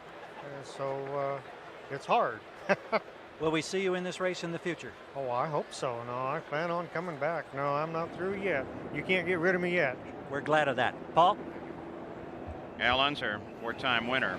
But it's an international event. There's Hiro Matsushita, the first Japanese in the 500-mile race field.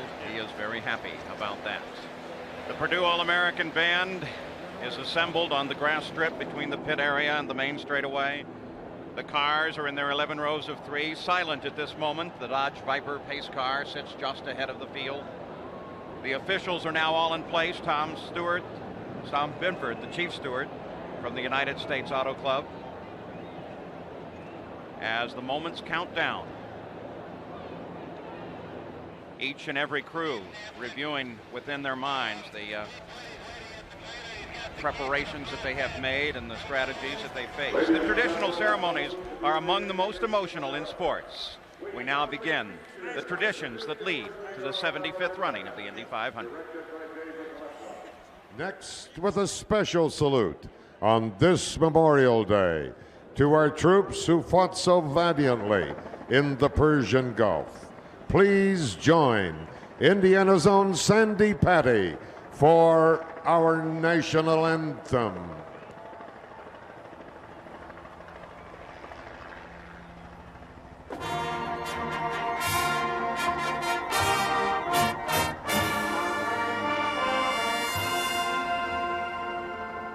Oh, say, can you see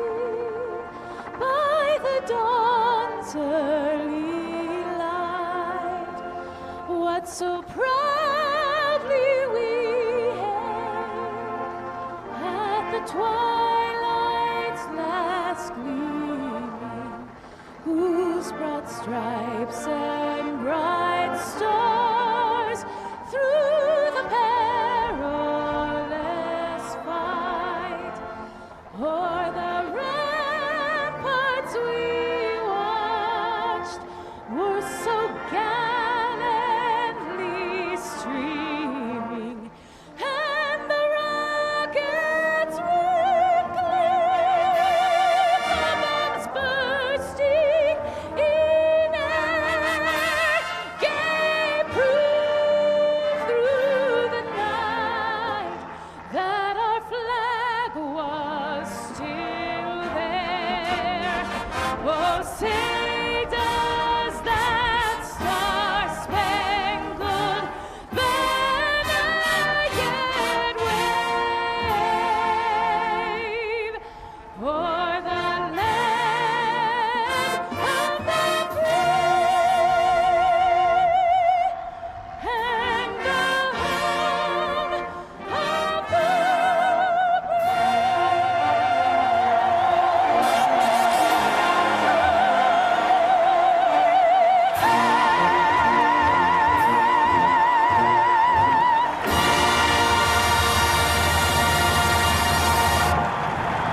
Sandy Patty, ladies and gentlemen. Attention on the track. Attention on the track. Drivers, to your machines.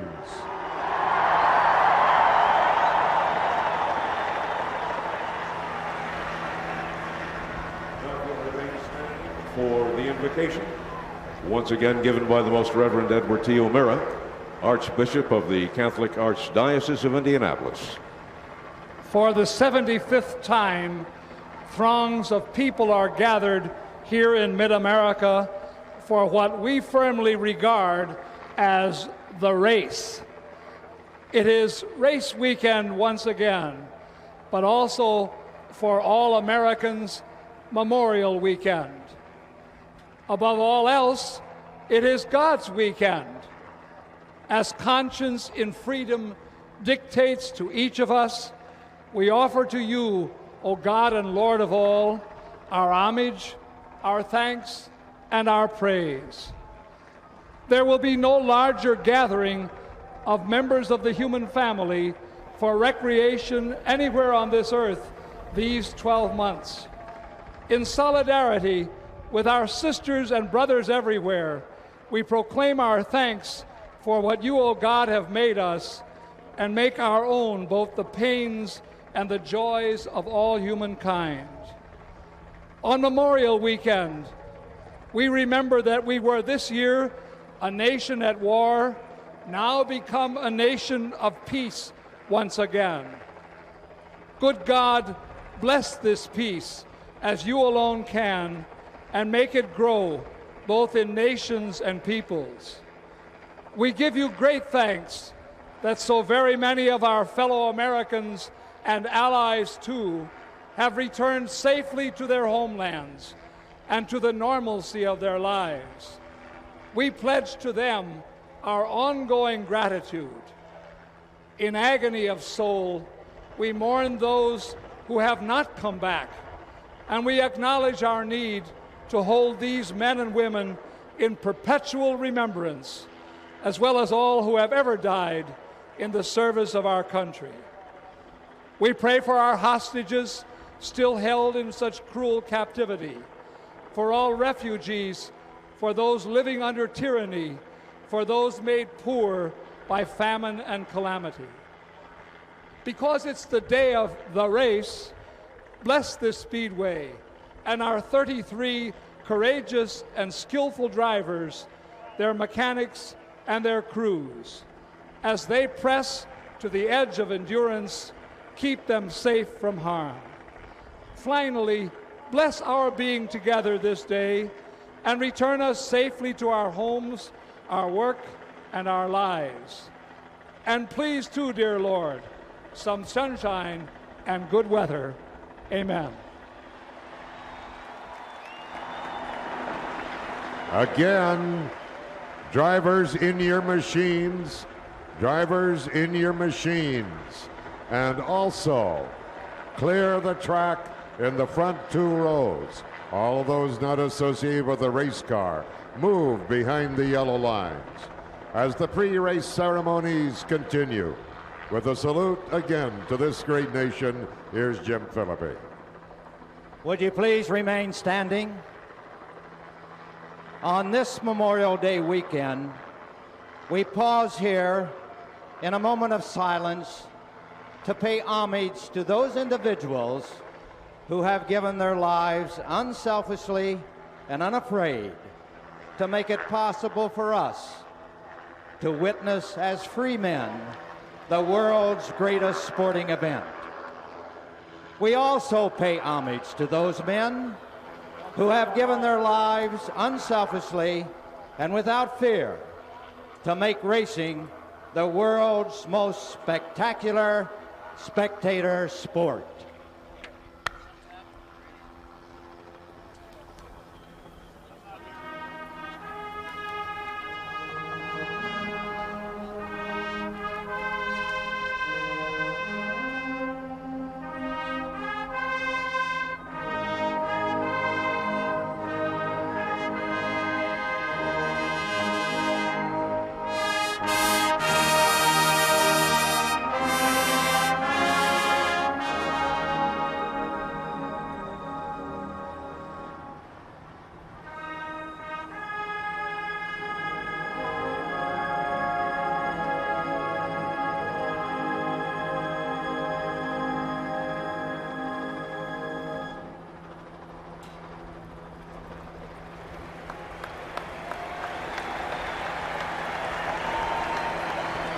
Scheduled A10s performing a flyby.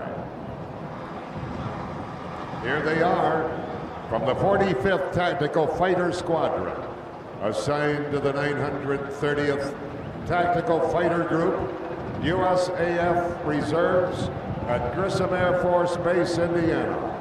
This diamond formation is led by Colonel Kurt Gurton, the squadron commander. The other pilots are Major Dale Inman, Lieutenant Parker Pennings, and in the slot, Lieutenant Colonel Gerald Worth.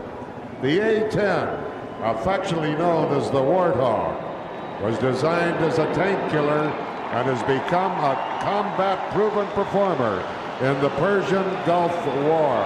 Here they are.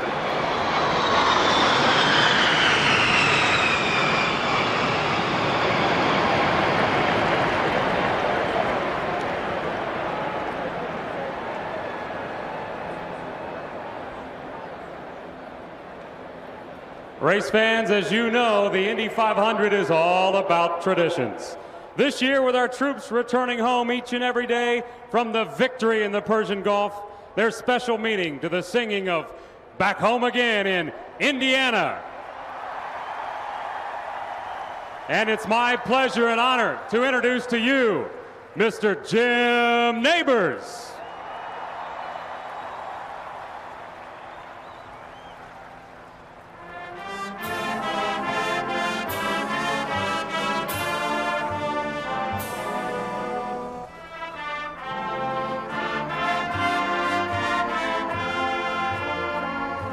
Back home again in Indiana, and it seems that I can see the gleaming candlelight still burning bright through the sycamores for me. The new mown hay sends all its fragrance through the fields I used to roam. When I dream about the moonlight on the wall, how I long for my Indiana home.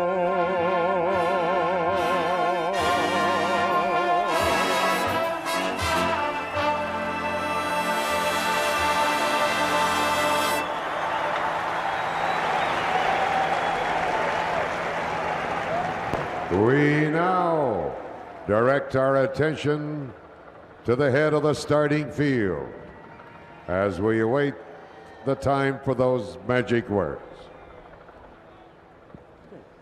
Ladies and gentlemen, we are at that time of the day for the command that will start the 75th running of this event. Here to give the traditional 4 words is Chairman Emeritus of the Indianapolis Motor Speedway Board, Mrs. Mary Fendrick Hallman. Get your arm, get your leg over this way. Which way? I can.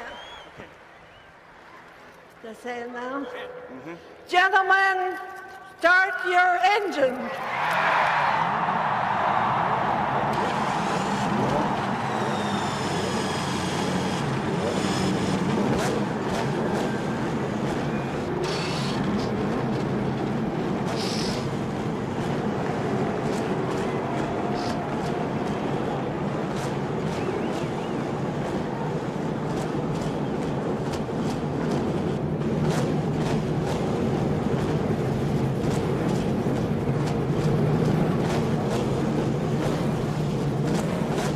Just as it was 80 years and 75 races ago, the roar begins to build on the main stretch. The 33 are ready. The sound dwarfs the cheers of a crowd. 80 years ago, it was 80,000. Now, nearly 500,000 people to watch 33 of the finest, ready to race on a Sunday afternoon in Indiana. Emerson Fittipaldi. 2 years ago, he won this race, becoming the first man to earn $1 million in doing so. A.J. Voigt begins to roll away for the 34th time. Willie T. Ribbs staring into history.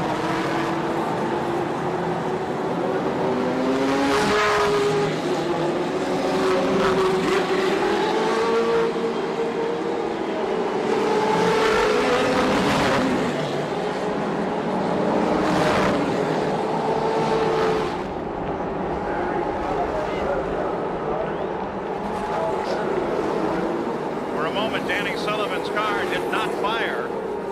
Now they're trying to get him rolling. Let's go down to the main stretch. Gary Gerald. Paul, in all of the frantic activity, you never get tired of this moment. It's pure magic in sports. It's hectic, it's frantic, but yet if there's a quiet confidence going into this 500, if there can be such a thing, it may be with the Bobby Rahal team. Unheralded, very quietly. They've had a terrific month. They have been consistently fast.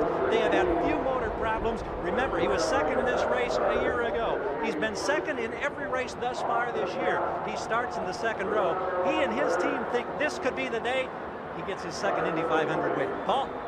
So we'll keep an eye on Bobby Rahal, but Danny Sullivan in the number 20 car, Alfa Romeo powered, is not started, so they push the car to the end of the pit area, and they will roll it back, trying to get it started.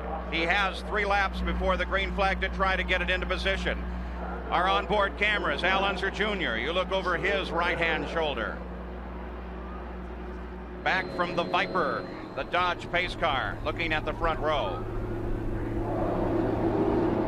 And the giant crowd all around the track. The USAC officials that looks back over the field, and of course at the wheel it is Carroll Shelby. It's very much part of the design of this machine. What a spectacular view to the front row as they present a similarly spectacular view to us. Here's what could be a factor today. The key information there is 50% chance of showers.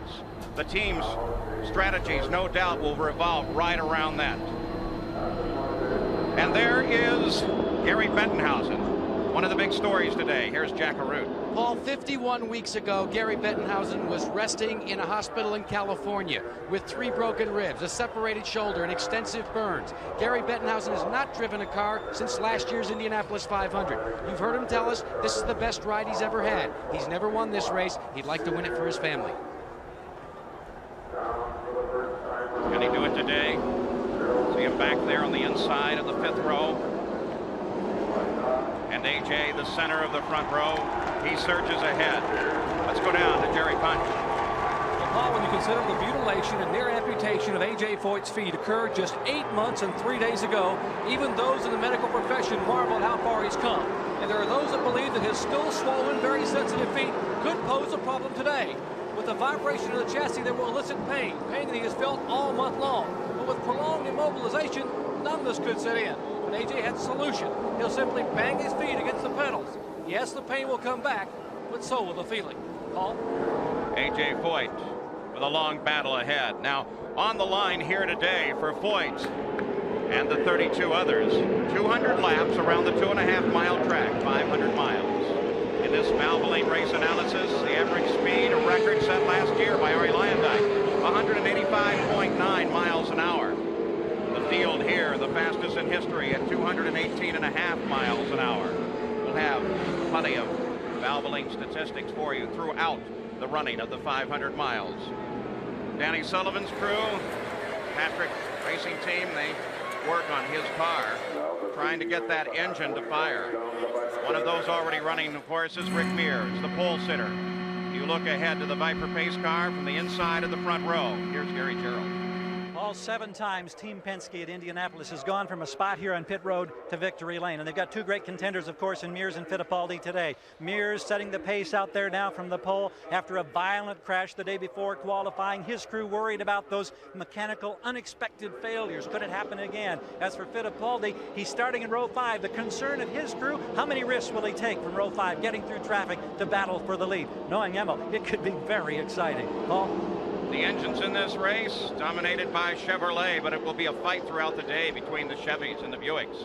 Cosworth, Judd Alfa Romeo, one Alfa Romeo with its trouble already. On board with Michael Andretti as he maneuvers into his starting position. And chassis in the race, well, dominated, of course, by Lola. The true 2 Sports entries are both made right here in the United States, and the Penske cars, of course. Looking back from Arie Luyendyk's car as the defending champion moves around this field. They've completed the second of 2 warm-up laps and now are beginning the pace lap. Let's take a look at the starting field. The pole sitter for 6 times, Rick Mears, then A.J. Foyt, Mario Andretti, Bobby Rahal, Michael Andretti, and Al Unser Jr. in the 2nd row. John Andretti, Jim Crawford, 85 winner Danny Sullivan, the 5th row. Made up of Gary Bettenhausen, Arie Luyendyk, Emerson Fittipaldi, the fastest row in the field, Kogan, Fox, and the fastest rookie Mike Groff. The 7th row, Scott Brayton, Tony Bettenhausen, and Bernard Jourdain of Mexico. In the 8th row, Jeff Brabham, Buddy Lazier, Hiro Matsushita, the first Japanese, John Paul Jr., Finland's Terrell Palmroth, and Scott Pruitt. The 10th row, Roberto Guerrero, Willie T. Ribbs, and Dominic Dobson. In the final row, Randy Lewis, Pancho Carter, and Gordon Johncock.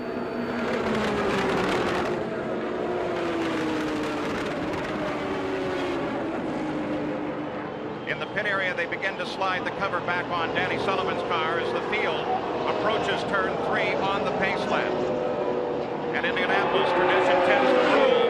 The field should go green at the conclusion of this lap, and Danny Sullivan will start the race rolling from the pits. Michael Andretti, as the pace picks up, they're off of the 4th turn. The pole sitter, Rick Mears, brings the field down. Harold Shelby has the Viper off of the course.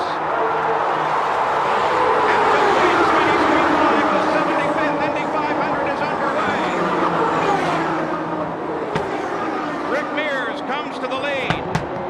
Mario Andretti closes in behind as A.J. Foyt fades. And there is an accident coming off of the 4th turn. Coming off of one, there is an accident. The equipment rolls and the yellow flag flies already. The start is so perilous here. The track is only 50 feet wide in the straight, 60 in the turns. Rick Mears slows the field and brings it under control. Those loud reports that you hear are not part of an accident. They are aerial bombs that are fired over the top of the track to indicate the car's positions as they move to the different turns. Rick Mears has not led a lap here since 1988. He's about to lead the first lap of this race under yellow. Who could ever have predicted that? And this is the 400th lap that Mears has led here at Indianapolis. The first since he's won in 1988. Kent, here is Gary Bettenhausen rolling for the pits already. First report is that Buddy Lazier is involved in that accident. And as information filters to us, we'll pass it to you. In the pits, Bobby, just a change of tires, matter of safety, maybe ran over some debris. Well, he very easily could have, but of course, it could be Buddy Lazier's accident could cause him to lock him up just for a minute, too, Paul. They did make a handling change to the front end. Let's go to Jackaroo. Gary Bettenhausen came in, took on 4 new tires, and he's back out on pit road, Paul. He was involved in an altercation with Buddy Lazier, but he looks as if he's going to be all right.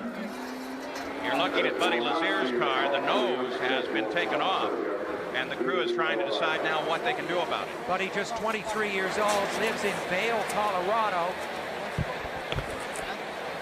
All right, here is a shot of that situation as the field came through. There is Rick.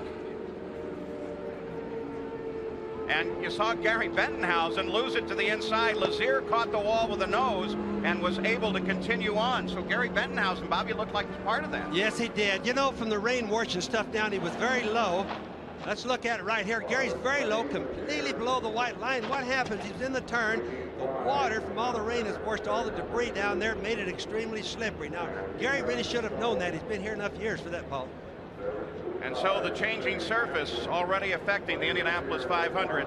Gary Bettenhausen spins first, and then to avoid Gary, Buddy Lazier decided to throw his car sideways as well. Gary Bettenhausen and Lazier both got their cars back under control.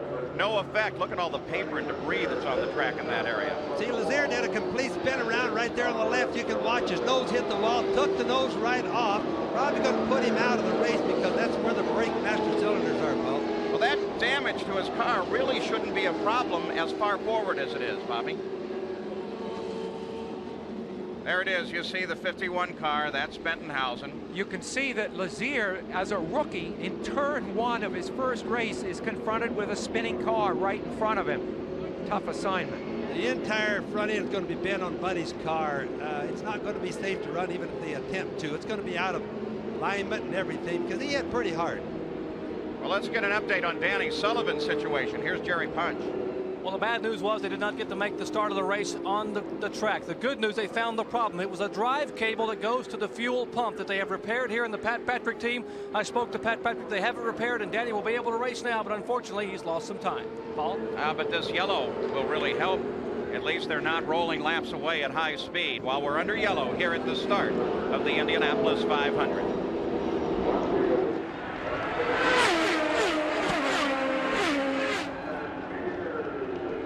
At Indianapolis, the green flag is out as racing resumes, and Rick Mears leads Mario Andretti. But Mario comes to the inside to challenge Mears. That's Michael lined up in third place just behind Mario. Kevin Kogan, in the short time that we were green, jumped from 16th to 9th place. Lately on oval courses, Rick Mears has had a pattern. He started from the pole. He's had 6 poles at ovals in the last 2 years and then fallen back. However, today it looks very different. I think the Penske team and Mears very hungry for this race.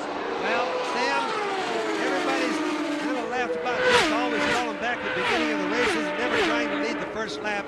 I think he's out to prove a point right now. But remember, he is one of the smartest oval drivers that there is. He may slack off a little bit forward later on. Rick Mears continues to run in front. Mario Andretti and Michael Andretti challenge Rick. Lying back in 4th place is AJ.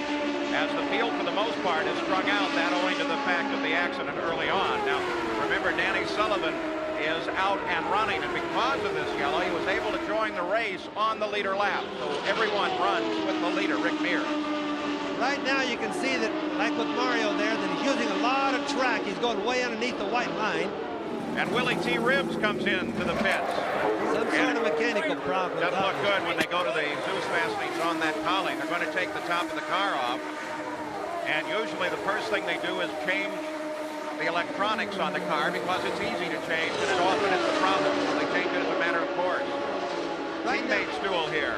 Little Al and Bobby Rahal. Right now, you notice all the guys are running clear down to the grass. Paul, it's a little early to be doing that. It's because after all the rain, they're not exactly sure how the track's going to be. It's going to take a little getting used to for a while. Ray Hall, who you see there in the center of the screen in the blue and white car, has, of course, finished second in every race so far this year, and he had 5 seconds last year, including a second here at the Indianapolis Speedway.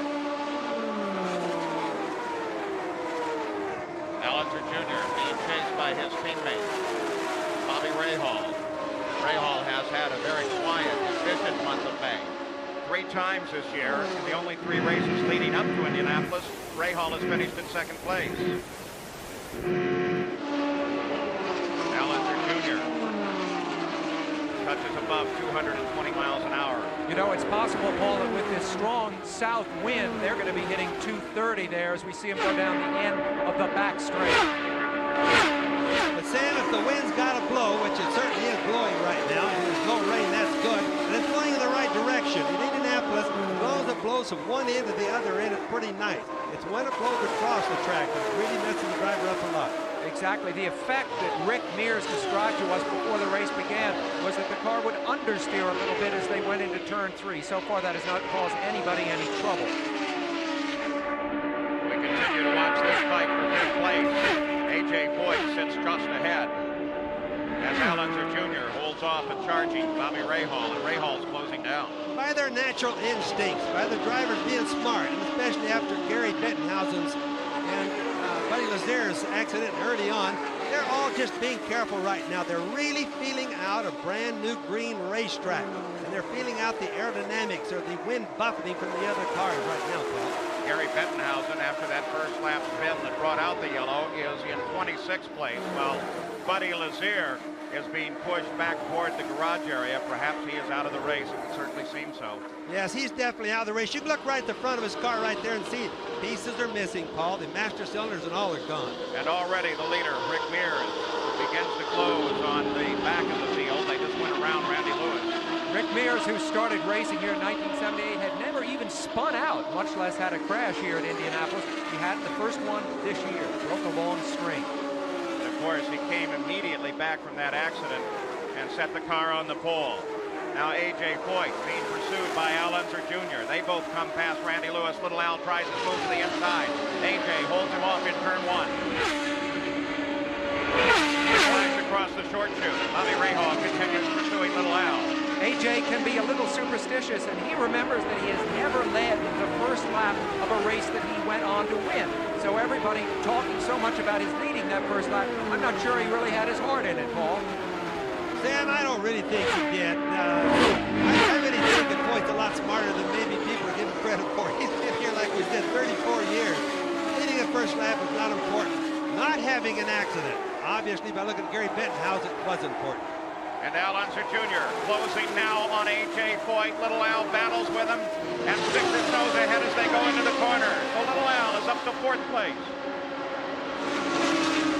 The other thing we got to remember now, while we've had a lot of rain, things are a lot different. Most of the drivers had their car set up for a really hot, slippery racetrack, which means that they put a lot of downforce in their wings. And here is Mario Andretti, who has just picked up the lead from Rick Mears. Mario Andretti picked up the lead.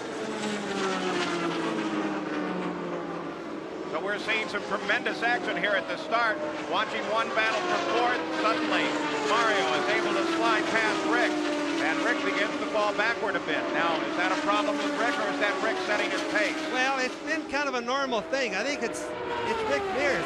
Leading the race this early is not important to him. As we know, historically, he will come in.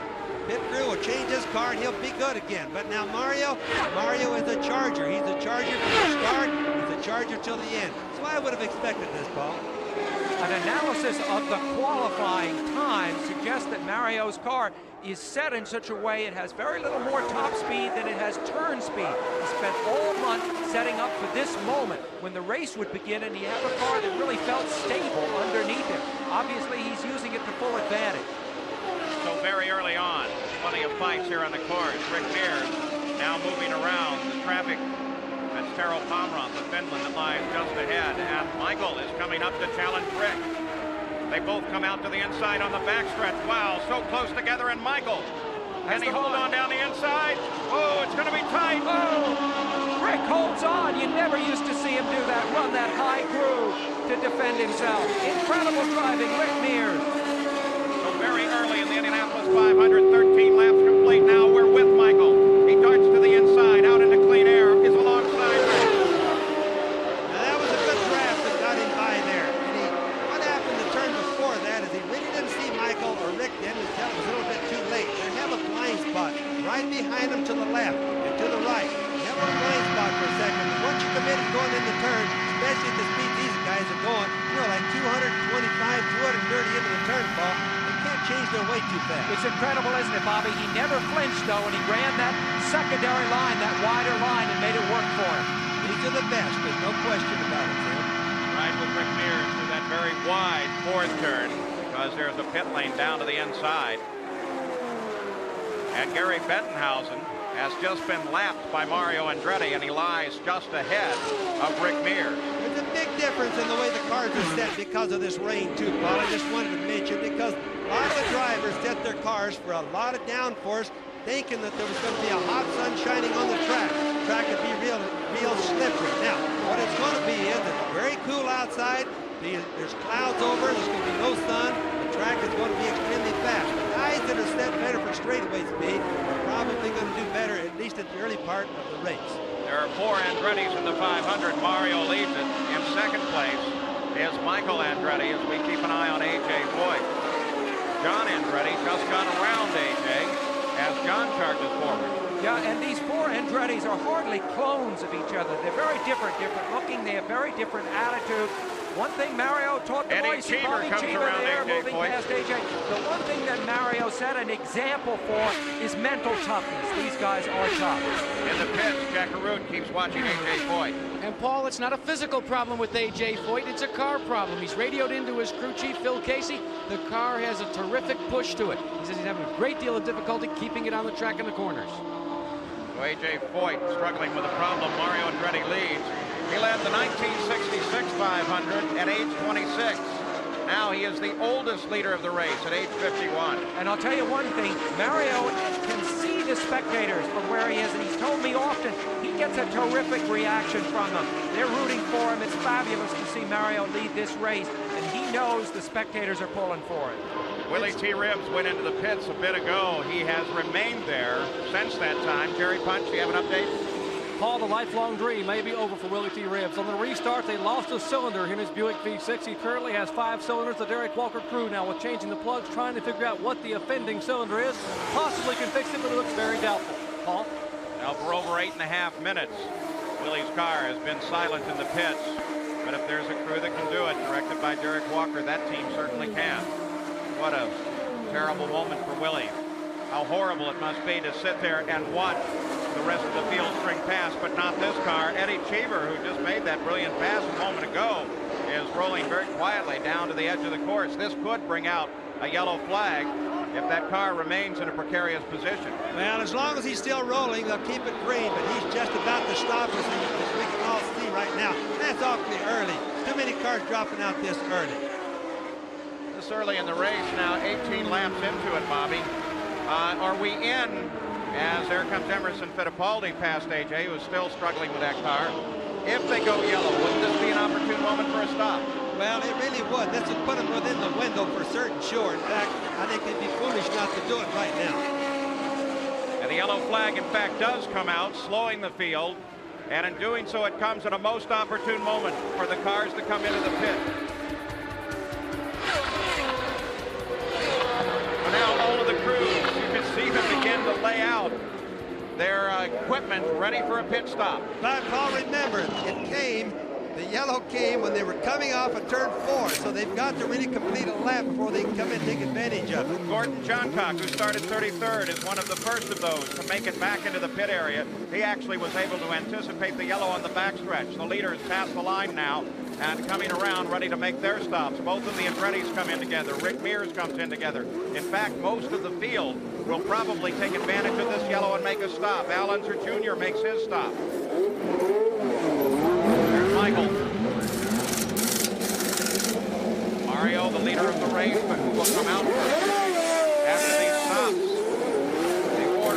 scramble. Very dangerous moment, too, because so many cars are in the pits at the same time. Kevin Kogan, who made a spectacular move to the front, also comes into the pits. So most of the key players in the field have come in under the second yellow of the day. We'll be back with more from Indianapolis.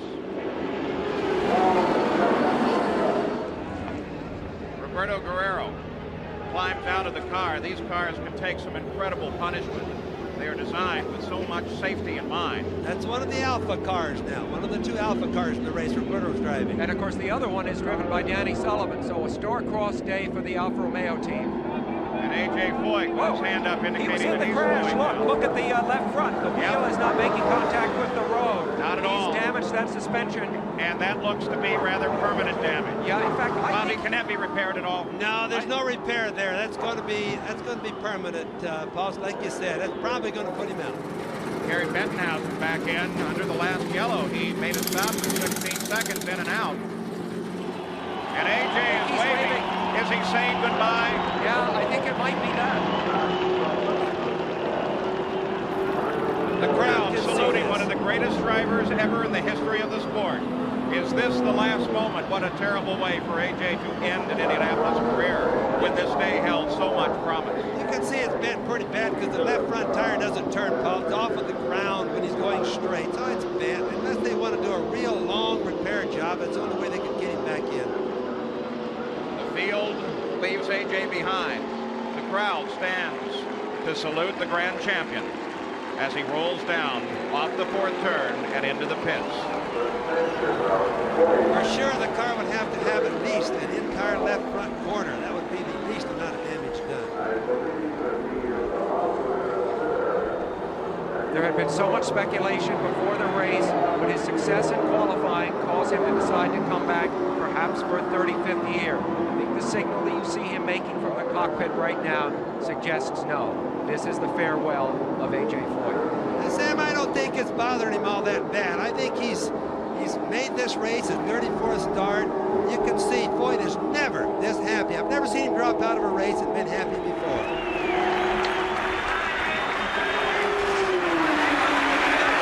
He's the oldest man ever to run this race. 56-year-old A.J. Foyt. He is wobbling.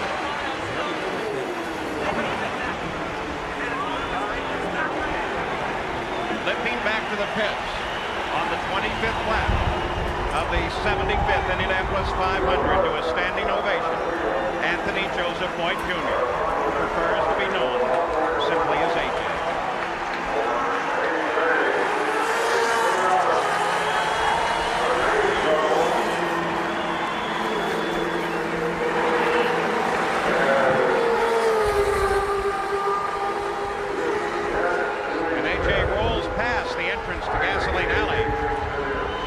Casey and his crew waits for the car as they come down to the south end of the pit area. Will there be a valiant effort to put that car back in the race? It's difficult from his position for A.J. to determine how much damage is there, but I feel rather certain that he's convinced, yes, he unstraps. That's the end of it, Paul.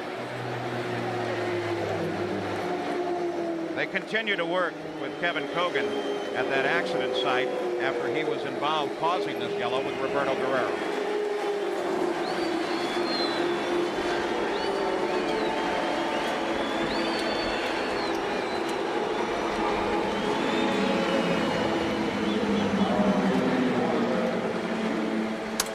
A.J., the master mechanic himself, looks down at the mangled parts of the left front.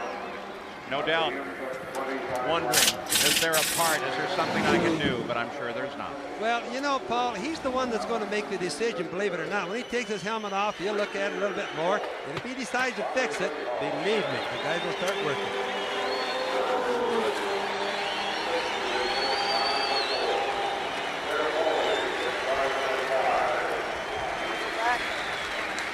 It began with a spin in 1958. It ends after a crash in the pit area as A.J. Foyt climbs out for the last time.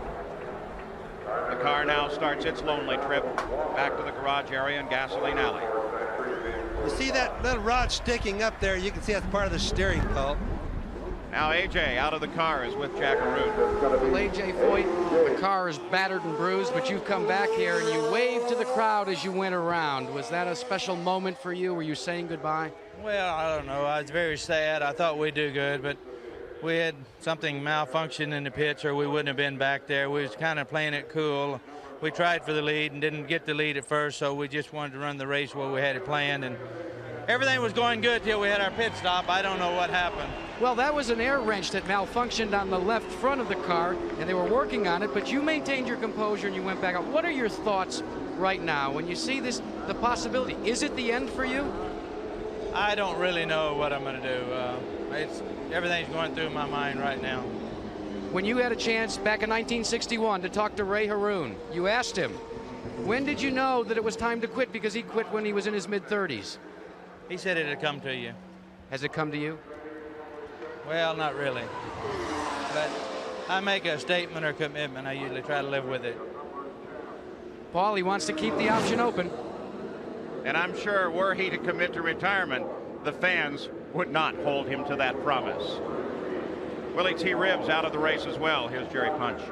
Well, Paul, ironic, two of the men who got the biggest applause when they qualified were A.J. Foyt and Willie T. Ribbs, and both of them have climbed out of their cars here almost simultaneously. Willie, what happened? Well, Jerry, right after the green flag started, the car was fine, and then we had a yellow, and then when we restarted again, we developed a misfire, and we can't detect it, and it's just dropped the engine right off. So, you know, it was a great month, and I thank McDonald's, and I thank all the support and all the fans and everybody that's motivate me to get here, and I'm just sorry that we didn't get to run the whole race. Will you be back next year? Absolutely. I think that, you know, we want to be back, and I know the fans want me back, and I support, and I thank you all. A lot of courage, a man who may be beginning a long career at Indianapolis Motor Speedway, Willie T. Ribbs. Let's go up pit road to Gary Gerald. Well, Jerry, while A.J. Foyt was limping toward his pit in his car, the defending champion, Arie Luyendyk, was in his pit. And the chances now of repeating a 500 championship have certainly been dimmed. Some type of electrical problem took off the bodywork. They changed spark plugs. They've been trying to make adjustments. They've got him back on the track, but he was in here, unfortunately, a very long time. Paul? Yeah, but the good news, Gary Gerald, is that lengthy pit stop didn't bother him that much. He came back in 19th place, only a lap behind the leaders. We are still under yellow. The reason for the yellow, of course, is an accident that involved A.J. Foyt, Roberto Guerrero, and Kevin Kogan, who is now out of the car. But you can see the USAC safety crews and the Indianapolis Motor Speedway safety being very careful with Kogan. We'll keep a close track of this situation with Kevin Kogan. Look in the upper right-hand corner here as we look back toward the situation that set up this yellow. Both cars hard into the wall long before they were into the corner, Bobby. Well, they certainly did, and of course we didn't see it soon enough right there in that shot to be able to make a call on it, why it happened. But boy, I'll guarantee you they both hit the wall hard, and obviously from all the damage we could see that anyway. But there's Kogan behind. And you know, the new cars, you know, you can see dodging everywhere. Roberto Guerrero in the foreground. Yeah, look Kevin Kogan in the upper part of the screen. Yeah, Kogan, you know, something might have gotten into the cockpit. The car didn't look like it was bent up super bad, so probably one of the rods came through or something. Well, maybe that last replay will give us the most information on what happened to Kevin Kogan and the others. We'll take a look at it again. Palos Verdes, California. There it is. Now let's look at the cars that are running just behind. Imagine the guy's trying to dodge all the tires. And AJ was caught by debris. He actually had the car well down under control. Take a look now.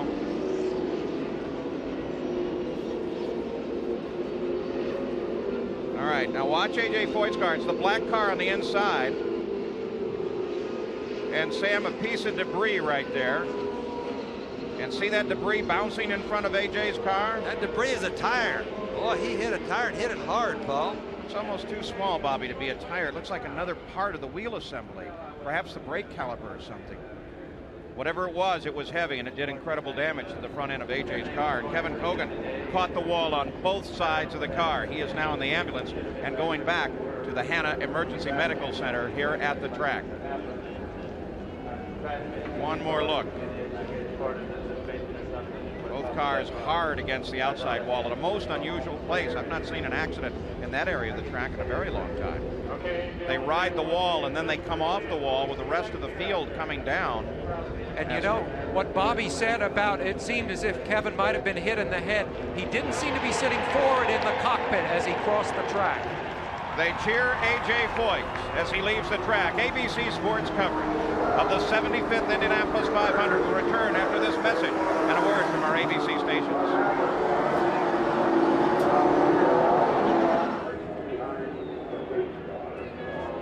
Back at the Indianapolis 500, which was delayed because of rain. The caution flag is out at the moment, but we expect to go green any time, and will do so with Mario Andretti leading his son to the line as the green comes out.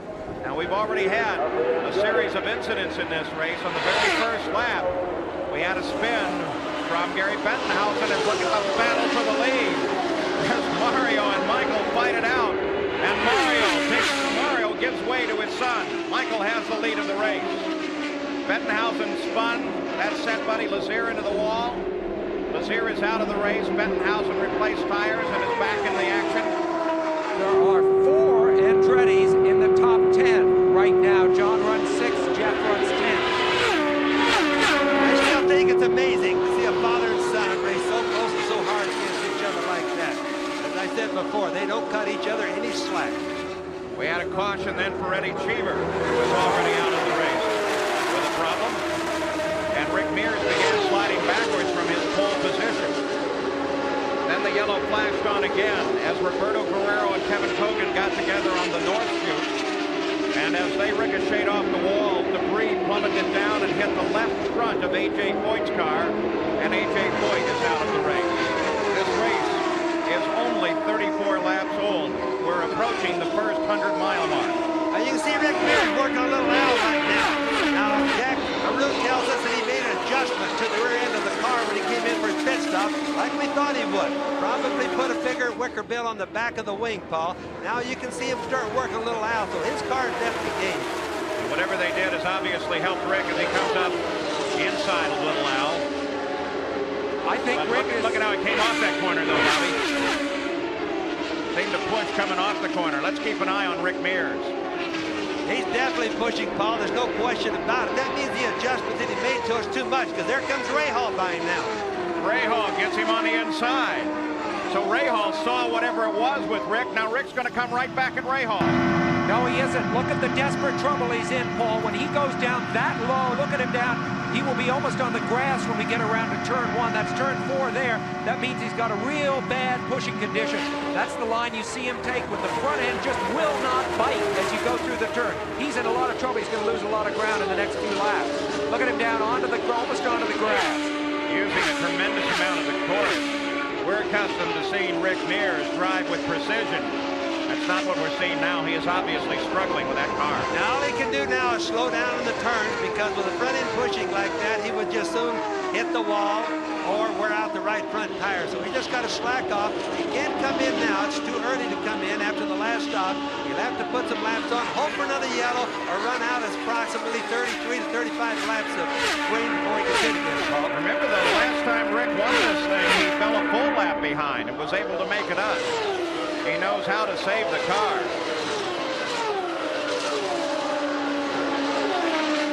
Rick down inside. We keep watching. Certainly not the driving style that we're accustomed to out of Rick, but for the moment at least it appears that he's comfortable with it. But still, it's put him back in 5th place. Just ahead of him is Bobby Rahal. Jack Arute, you have an update on Rick? Well, maybe we're seeing a brand new line for Rick Mears, because he reports to Richard Buck, his crew chief, that everything's fine. They seem very, very pleased with the car right now. What do you think? I have to say that that's wrong. I think that they just don't want to talk right now. Rick Mears is going backwards and getting past. There's something wrong with him, I promise you. Ari Lyondike, we've mentioned, has been in and out of the pit several times. We have an update. Here's Gary Gerald. Well, Paul, they were able to locate the problem. It was a broken spark plug. They replaced them, as you mentioned. It was under the luxury of the yellow, so they lost just 1 lap, but they feel the problem is corrected. He's back at speed, on course, well back in the middle of the pack. Ari Lyondike running back in 14th place, but in the last few laps, he's been able to move up. He came back off that stop in 19th position. There's Emerson Fittipaldi working with John Andretti right now, working up another good race right there, Paul. There's number 5, Emerson Fittipaldi. Somebody we expected to be a lot faster early on in the race. That's the battle for 6th, of course, Bobby, and Rick Mears, who's running 5th, is right ahead of them. If you look just up the road there's Rick Mears, then John Andretti, and then Emerson Fittipaldi. That John Andretti is working up on Mears, pulling up on him, so back again, Rick is definitely in some sort of a handling problem. Fittipaldi comes up behind Andretti. Emo has led 286 laps during the past 2 years as he works his way to the front. He tries a line not dissimilar from that being run by Rick, don't you think, Bobby? Well, he's keeping up a similar line, but Paul, they're all going down to the bottom and all coming out. Remember, Rick Mears just had to slow down to retain that line. Several years ago, the rule here was that you couldn't drive with 4 wheels below that line. That is no longer the case. No, they had to give up on that. The management did, at least temporarily, until they could do something else about the track, Paul, because when it's easy to run down there, the guys are just going to do it, and that's human nature. And talk about the Andretti family. Well, they dominate the top 10. Michael is first, Mario is second. They also occupy 6th place with John and 10th with Jeff. Emerson Fittipaldi just went by John Andretti. John's run into some handling problems. Watch him slowing down the turns a little bit there too, Paul. Most of the drivers stay at the Speedway Motel on the grounds. Emerson Fittipaldi on the right of the screen here now pursuing Rick Mears. Here comes Rahal challenging his teammate Little Al. So 2 battles between teams right now, Paul. And I'm sure neither owner really entirely happy with it. As we're just crossing the 100-mile mark, you don't want to see your team battling itself this early on. Well, that's for sure, Paul, because, you know, there's nothing worse than for a team owner to have his car get into an accident together. And I'm not saying it would happen, but it could. It's never a good feeling. You watch Bobby Rahal. The numbers on the center of his steering wheel tell him when his flow gauge on the dash reaches those numbers that it's time to come into the pits for refueling. Bobby Rahal sticks his nose right up behind Little Al. Watch it in the turn itself. Bobby Rahal will not follow directly behind Little Al, because if he does, the turbulent air will cut the air off that he needs to get the grip he needs on the track. He'll run just slightly to one side of it. That's Tony Bettenhausen that they work down underneath. Well, what you can see there, it'll be a little bit contrary to what Sam said, it's that how important that the drafting, the slipstreaming is here.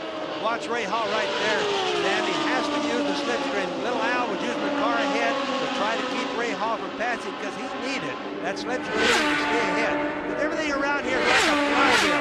There's the momentum. The guy behind does it. He just doesn't have an advantage on you. 43 laps into the record book. Michael Andretti leads. His father Mario runs in 2nd place. Al Unser Jr. is 3rd. In 4th place is Bobby Rahal. There comes Rick Mears by in 5th. In 6th place, it's Emerson Fittipaldi. The Indianapolis 500 now begins to settle down just a bit. The 75th running. Chaotic at first. The yellow flag right on the very first lap. So out in front, it's the Andretti family, as that seems to have become the story, at least for the moment. The run continues, though. There's still over 400 miles to go.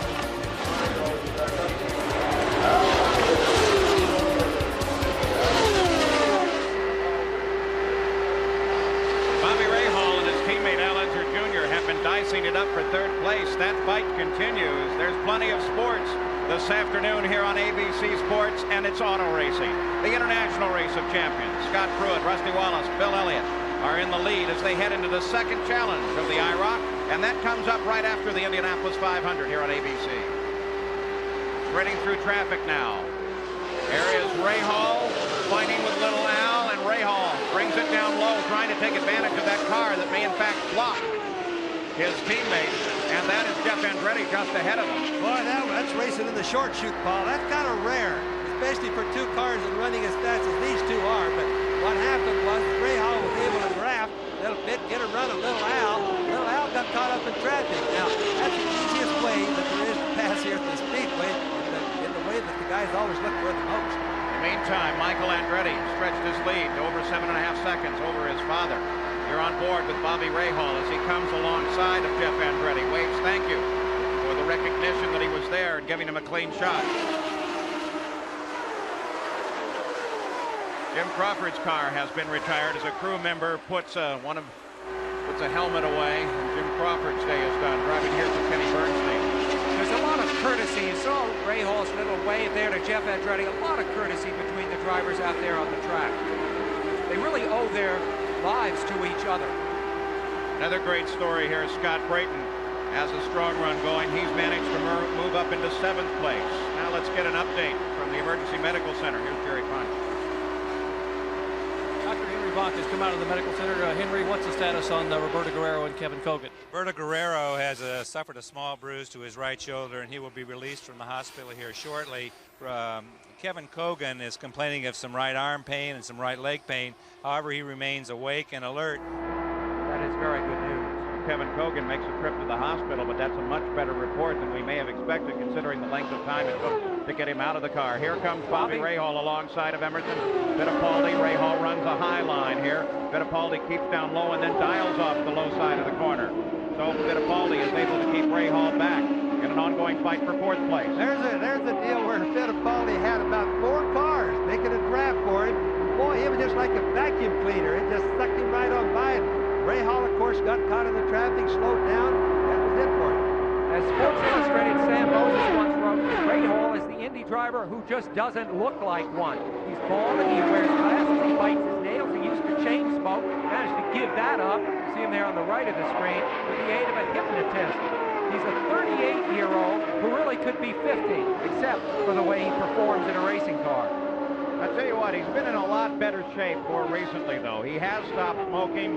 He really seems to have settled his life, gaining confidence from his 2 championships and his Indy win in 1986. Now, as we mentioned earlier, he cycles every day.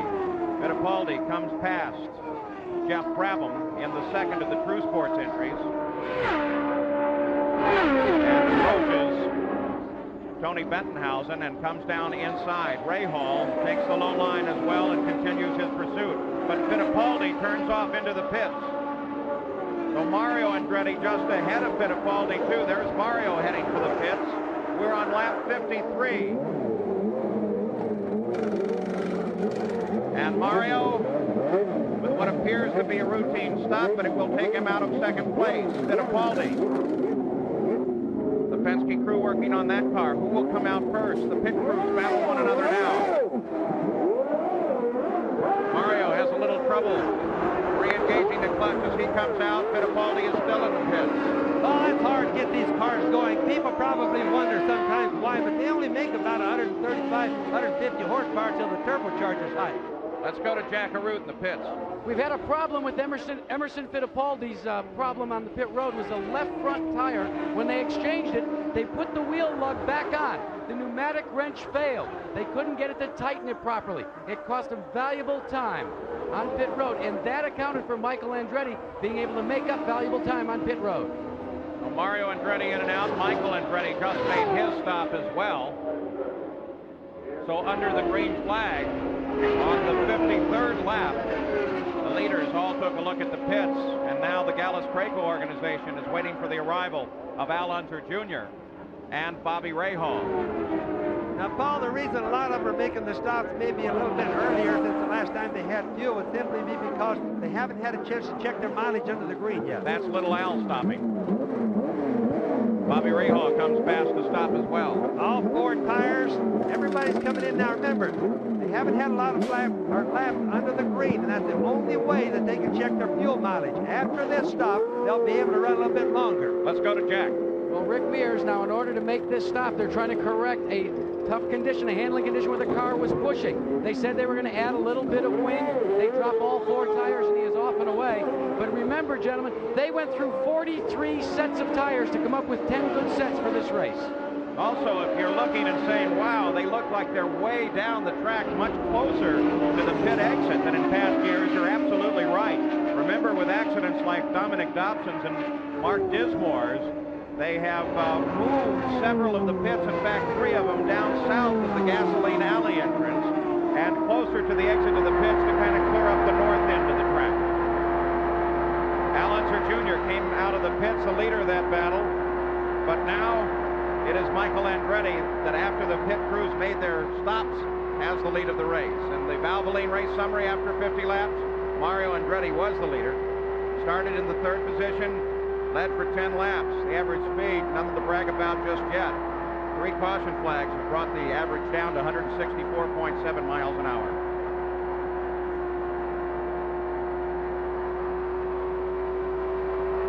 Bobby Rahal has been involved in a rather constant fight with his teammate Al Unser Jr. And under green, here is the leader of the race. Remember, for the race to be official, it must run half distance plus 1 lap. That's 101 laps. And the clouds continue to be incredibly thick up there. The drivers cannot be oblivious to that. They have a good view of the weather rolling in from the south of the track as they head down the main straight. Well, Michael Andretti is out in front. We mentioned all the varied stories of this race, and among them have been the story of the tires. Remember, last year tires blistered. There was even some concern this week, Bobby Unser. But it doesn't seem that, given the cool conditions, that's going to be a problem. Paul, I checked all these tire stories out yesterday. There is no right front tire problems on the wearing out. We heard some rumors that there might be, but there isn't. And especially with the track as cold as it is today, with no sun beating down on the surface, the tires are literally going to be heaven for all the guys today, believe me. Michael Andretti, for example, is generally so far 56, 57 laps into that race, he's been about the best handling and the fastest car on the track. Let's go down to the pits now. Here's Gary Gerald. And Paul, Jim Crawford is on the wall on the wrong side of the racetrack. Was it electrics or what happened, Jim? Well, we're not for sure yet. We'll take it back and have a look. It lost the cylinder for some reason. So that was us out. So much hope, but so many questions about the reliability of the Buick, and you did a tremendous amount of testing. Yeah, what can you say? A race is a race. Things happen. It's a shame for the Quaker State people. They're all out there cheering me on. Well, at least he didn't go to the hospital this year. Let's go to Dr. Jerry Punch. Well, that's where Roberto Guerrero just walked out of. Roberto, it's good news that you're okay. What happened up there? We were racing together. In fact, we were side by side for a whole lap before that, and you know, I left exactly the same room that I had left in all the other corners. All of a sudden, I felt a little bump in the back, and that was it. I don't know if maybe his car just understeered a little bit into me or something. It was just one of those things. We were racing really well. You got the Alpha ride here. What's in the future for Roberto Guerrero? Well, at the moment, you know, Pat Patrick has promised me that he's going to try and do Michigan and another race, maybe Laguna Seca. So that's really the only hope I have at the moment. I don't really have anything for sure. Roberto Guerrero fortunate to walk away from this one. Paul? Defending champion Arie Luyendyk into the pits, making his stop in and out in just under 17 seconds. Leader of the race is still Michael Andretti. And a good fight beginning to develop now between the 18 car of Bobby Rahal and the 5 car of Emerson Fittipaldi. That's Jeff Andretti just ahead of Bobby Rahal. Jeff Andretti, Paul, has really been looking good for a new driver, for a guy that hasn't got an awful lot of experience. He's been doing a tremendous job. Rahal fighting with Gary Bettenhausen, trying to catch both Gary and Jeff Andretti, and lined up just behind him the Penske organization in the person of Emerson Fittipaldi, right behind him, and then Rick. Emerson Fittipaldi arrived this morning on a motor scooter from an Indianapolis suburb where he rents a house. Boy, look at this. There's Bettenhausen leading Rahal. Rahal slides to the inside. Rahal tries to get Bettenhausen, can't get it. Jeff Andretti stays in the fight. Nobody's given up on this one. Watch this battle now, because Bettenhausen, of course, has the Buick engine, which is supposed to be so powerful, and Rahal has the Chevrolet. Bettenhausen wants to race him. He can turn the boost up and be very fast on the straightaway, keep Rahal at bay, but he can't run the whole race that way and run out of fuel. Well, Sam, he won't turn the boost up, believe me, but what he will do is to know that the Buick probably has 100 more horsepower than that Chevrolet. Unless the Chevy gets a good run at him down that straightaway, he can't pass the Buick. Bobby, Gary told me yesterday that he would make boost adjustments somewhere between 52 and 55 inches. In heavy traffic, he would go to his engine a little more like a jockey, kind of whipping his horse a little bit. Rick Mears challenging his teammate Emerson Fittipaldi, an ongoing fight for 5th place. Bobby, the 2 different engines, the Buick, the Chevrolet, they make horsepower in different ways and have widely different ranges in terms of RPM. They certainly do, Paul, because one has an awful lot of power at low RPM, or say at 9,200, and the other one goes up to 12,400, Chevrolet. So two entirely different engines battling here in Indianapolis. 62 laps to the 200 complete. Michael Andretti is still out in front.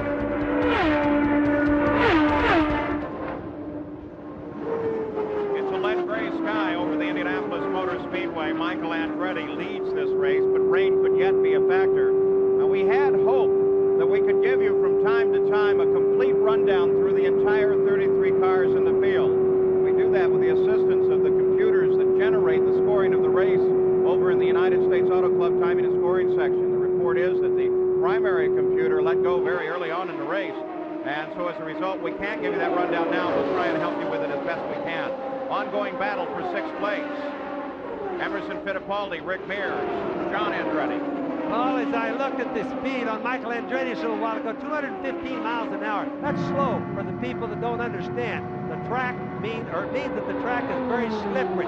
They should have been running about 218 to 220 right now. I'm sure it'll clean off a little bit later.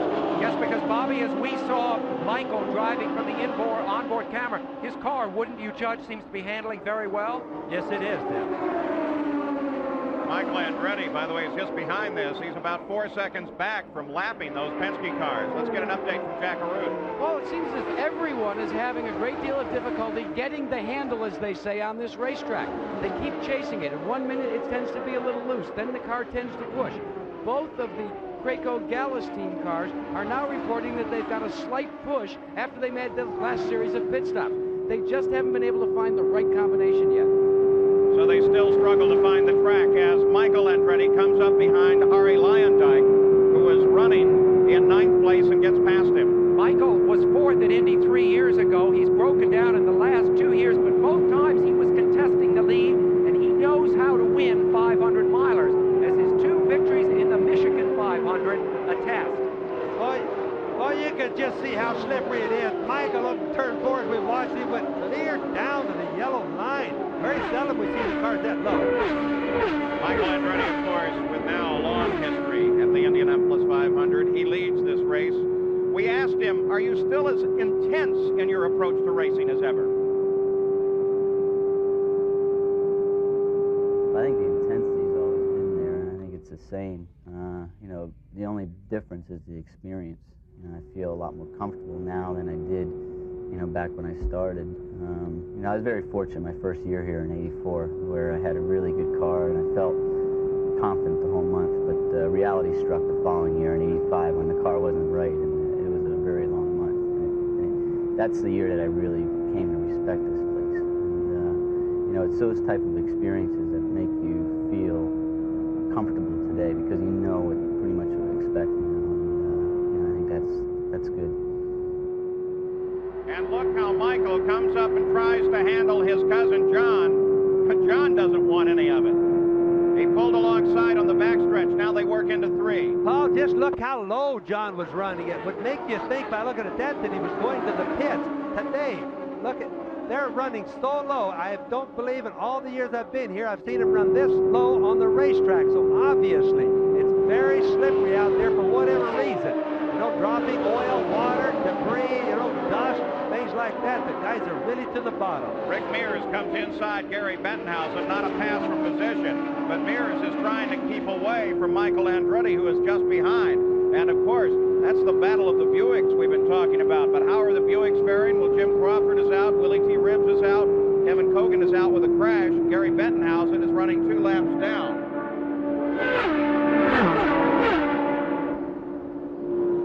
You can see that everybody is running very, very tight here at the Speedway. The speed differences have been a concern because the 2 different engines, the production-based Buick and the Chevrolet racing engine, tends to make horsepower in a different way, as Bobby told you, and that means that there's a slight difference in the speeds.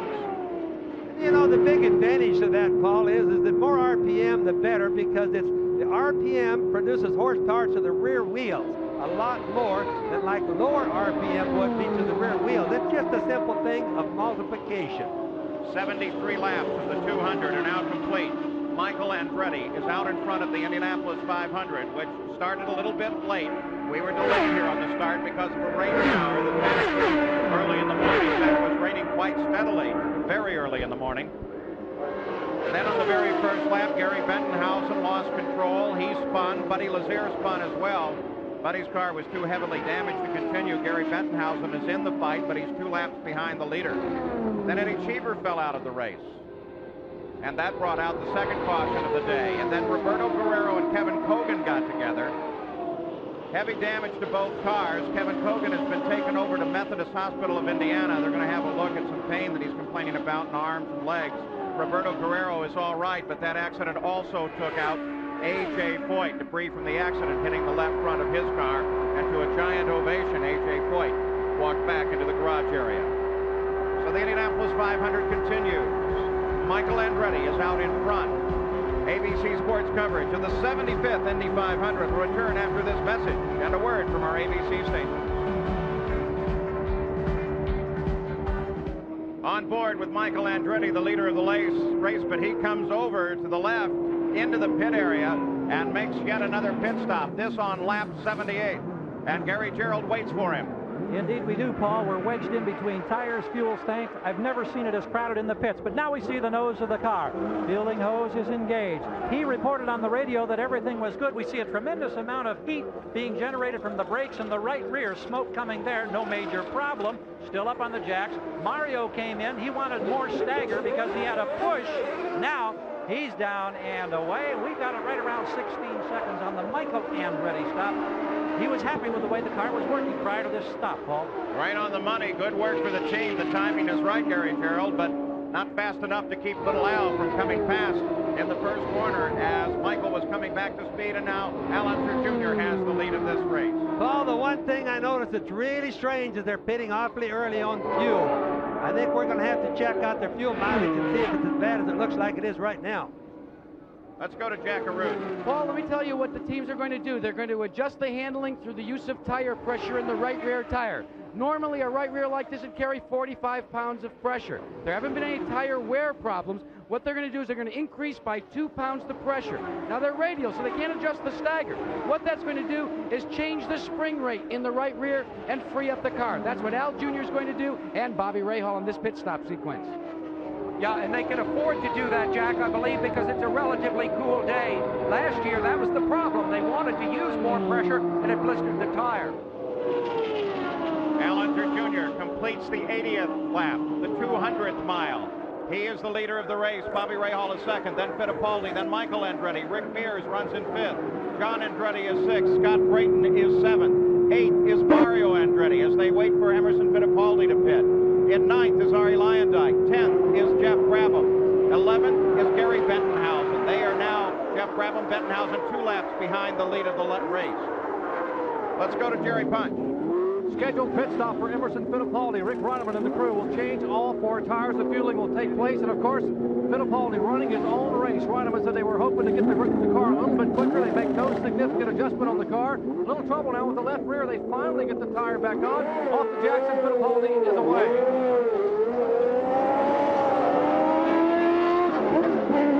And the roar of that engine as Fittipaldi comes back to the fight, and Gary Bettenhausen makes his stop. And here's the leader of the race, Al Unser Jr. Here's Jack.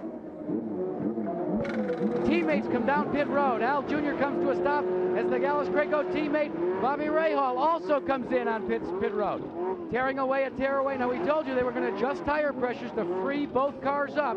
They have completed their work on Al Jr.'s car as they continue to work on Bobby Rahal's machine, and it is a drag race by these teammates down pit road.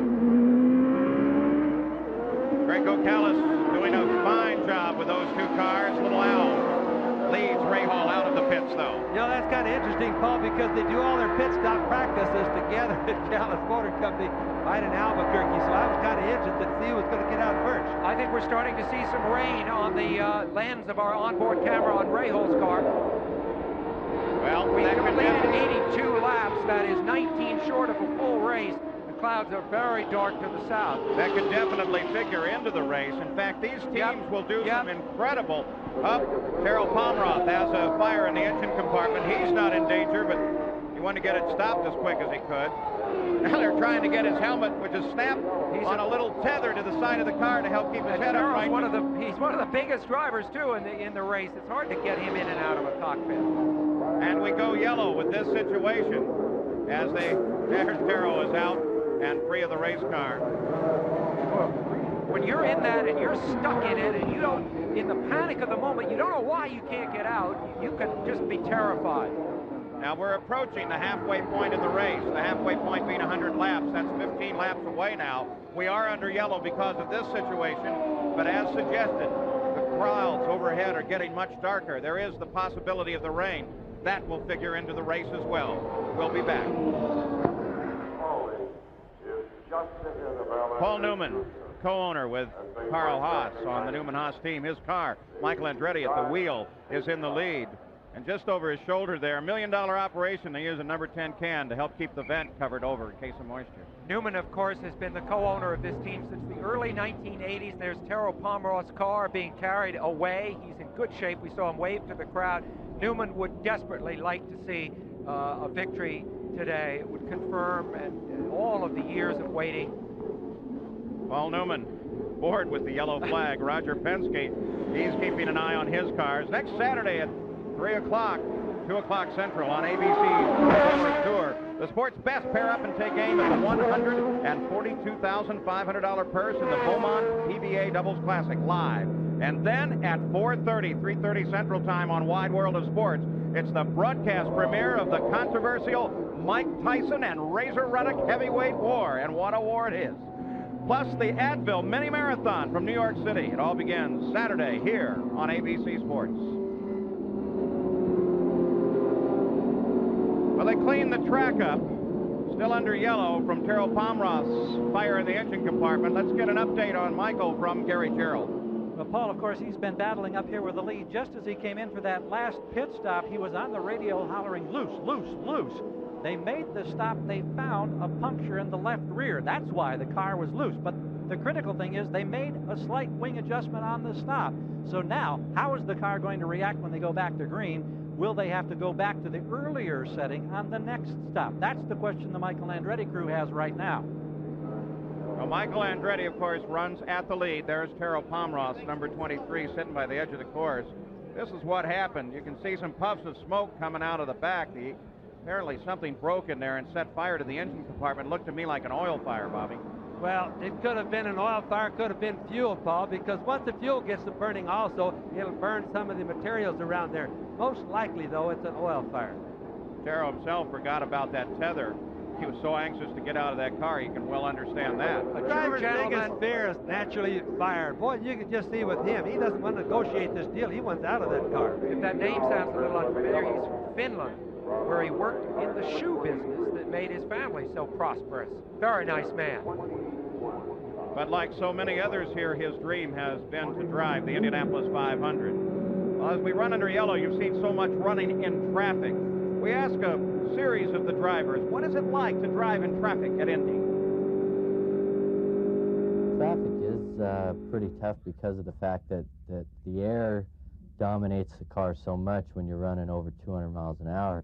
When you're behind another car, you're losing 15 to 20% of your aerodynamics that you've had to hold you down on the track, and that's throwing you all over the place. The car's moving around, your head's moving around. If you're following just one car is one thing. When we are following a group of cars, it's like a storm out there. And it's not the eye of the storm.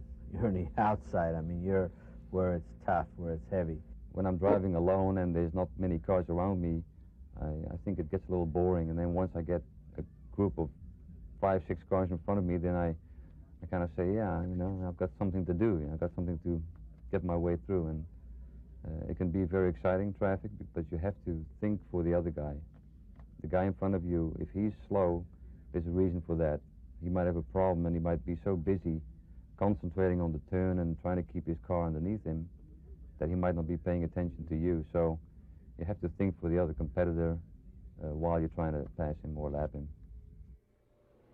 And so there is no misunderstanding. The yellow is for Terrell Pomroth's fire. We had mentioned that there was a drop or two, but nothing really to affect the speedway. In fact, it's lightening up over the speedway right now. 87 laps are complete. Now, the race is official at 101 laps, just past the halfway point. So should it start to rain, you could call the race. And all of these teams are absolute experts at trying to predict the weather. There it is. Not necessarily predicting the weather. Around here, Paul, everybody has to be a weatherman the way it's been this month. Matter of fact, I remember one time, and maybe he's done it today, Pat Patrick sent his airplane up to try and find where the leading edge of some of the storms are. Now, you can't do that because we're not talking storms. We're talking a general overcast, and there could be water in any of those. So the weatherman is definitely part of the Indy 500. As the green flag is ready to face the field, they come off of the fourth turn. Michael Andretti leads them down. Emerson Fittipaldi is in second place. In third place is Al Unser Jr. In fourth place, coming back to the line, Bobby Rahal. And then Mario Andretti. Now, by now, Paul, most of the guys have adjusted their cars. Once, twice, sometimes 3 times, some of them. They should be having their handling down a bit pat. Now we'll see if they change the groove where they run the track just a little bit or not. That will tell us how slippery the racetrack is. Get an idea here how the changes to Michael's car have affected his handling that should improve. Last year, Al Unser Jr., you see him on the left of your screen in the blue and white car, seriously considered Formula One, as Michael Andretti has. But he reached a crunch point late last July when car owner Rick Gallis pressured him to sign a 3-year contract. He did sign that contract, went out and won that race that day, and began a string of 4 victories, which carried him to the Indycar championship. Bobby Rahal closes up behind his teammate and begins a battle for third place. That'll be the time to see on their pit adjustment. Both of them changed the cars when they came in. Let's see how they end up on the track this time. The last time, you'd have to say they were about even, Paul. Michael pulls away just a little bit. He's able to put a 1.5-second lead over the second place car of Emerson Fittipaldi. Little Al in his 9th Indy. You get the feeling he's past due. I remember his first race back in the early 1980s. He was so excited, he'd often take his car out to practice and not even bother fastening the seatbelt. The most laps that Michael Andretti has led in any one Indy 500 was 45 back in 1986. Today, he has already led 55 laps in this race. 91 laps are complete. The Andretti jinx is really part of the speedway. Will it strike here today? Both Andretti's running well, as are both Team Gallis cars, who you see here on the screen. So 2 teams of the 3 really heavyweight teams, Penske's being the third, are contesting the lead right now. This is the fight at the moment. We're keeping track of the leader, but the battle is between these 2 cars. As I watch Bobby Rahal, Paul, I can just see that he's really working little Al over in the way that he's trying to figure out what he's doing or where he has a weakness. Like going in there now to keep him running his front wings. Gary Bettenhausen slows down, Bobby. Gary Bettenhausen, the story at the start, one of the Buicks, the fastest man in the field. Let's listen to that engine, if it's there at all. Well, that's sad, Paul. I think we've all kind of root for the underdog in a lot of ways, and of course that's another Buick engine going out of the race, and we don't know that it's a Buick engine fault right now, but we don't see any other problems with the car. We just assume that that may be it. Gary Bettenhausen was running in 11th place, 2 laps behind the lead of the race. His crew waits for him. That's how they mark, so he knows exactly where to pull in. Usually he's in here much faster than he is now. The Bettenhausen dream, it looks as if we'll have to go another year unfulfilled. Let's go to Gary Gerald. Well, the first thing they do now is they clean the radiator intakes in the front. They're unsnapping the bodywork, and that's the ominous sign. They're going to have to go down underneath, so it's going to be a long stop. Bettenhausen has raised the visor. That's all he can do. Just wait and see if the crew can identify the problem. As soon as we have word, we'll let you know. You can tell it's a little bit more serious than just maybe a possible electrical problem, because nobody's hurrying as much as they normally would. That's kind of a telltale right there. The tough Bettenhausen luck. His brother, by the way, Tony, is in 18th place, so he, at the moment at least, is not a factor. The fight continues between Little Al and Bobby Rahal for third. I started to say a little while ago that Rahal's working Little Al over pretty hard. Every time Little Al looks in his mirror, he sees that blue and yellow car back there. He knows it's his teammate. He also realizes that their chassis setups are virtually the same. It's just a question of how do they adjust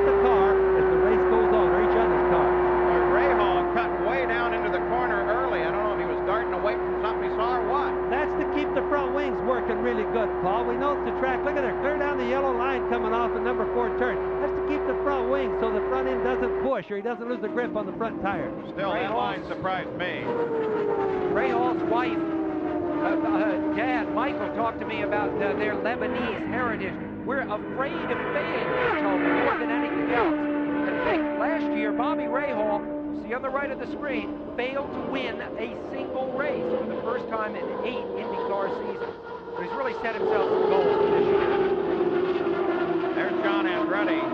He runs in 7th place, and right now he finds himself between the leader of the race, Michael Andretti, and the 2nd place car of Emerson Fittipaldi. But he's keeping pace with the leaders. Michael Andretti seems to be staying out in front. In other words, not losing ground. So, looks like the adjustment that he made really didn't hurt him that much in the pit stop, Paul. Back at the front of the field again, you can see Emerson Fittipaldi trying to close in on John Andretti. John not a factor in this fight, but Fittipaldi has moved the gap from almost a full 2 seconds behind the leader, Michael Andretti, where now he is just running just under a second behind. So Fittipaldi is on a roll. Well, Fittipaldi is again. Should be a lot faster. He's been going all day, and pit adjustments or adjustments during the pit stop should help. But maybe, I just now noticed myself that Emmo is gaining a little bit on Michael. So maybe Michael does have a little bit of a problem, contrary to what I just said. And can Emerson Fittipaldi take advantage of John Andretti? Here's Bettenhausen. He's climbing out of his car now. His day obviously done. Normally a driver would say stop. Strapped in that cockpit if there was any chance of the car working at all. 14th time in 19 Indy 500s that Gary Bettenhausen has failed to finish. The fastest car qualifying for this race. That's really kind of a sad deal, and especially for somebody that's been around as long as Gary Bettenhausen. To go through that spin that he did early, not hit anything to be able to continue, then mechanical problems. Driving for the John Menard team, Gary Bettenhausen climbs out of the race. Their other car, of course, was Kevin Kogan.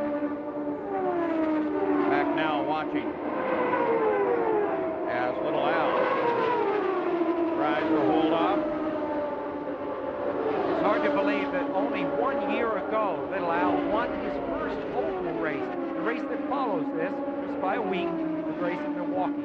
Just a year ago, he never won an oval up to that point. Little Al runs in 5th place. Rick Mears coming up to do battle with Little Al.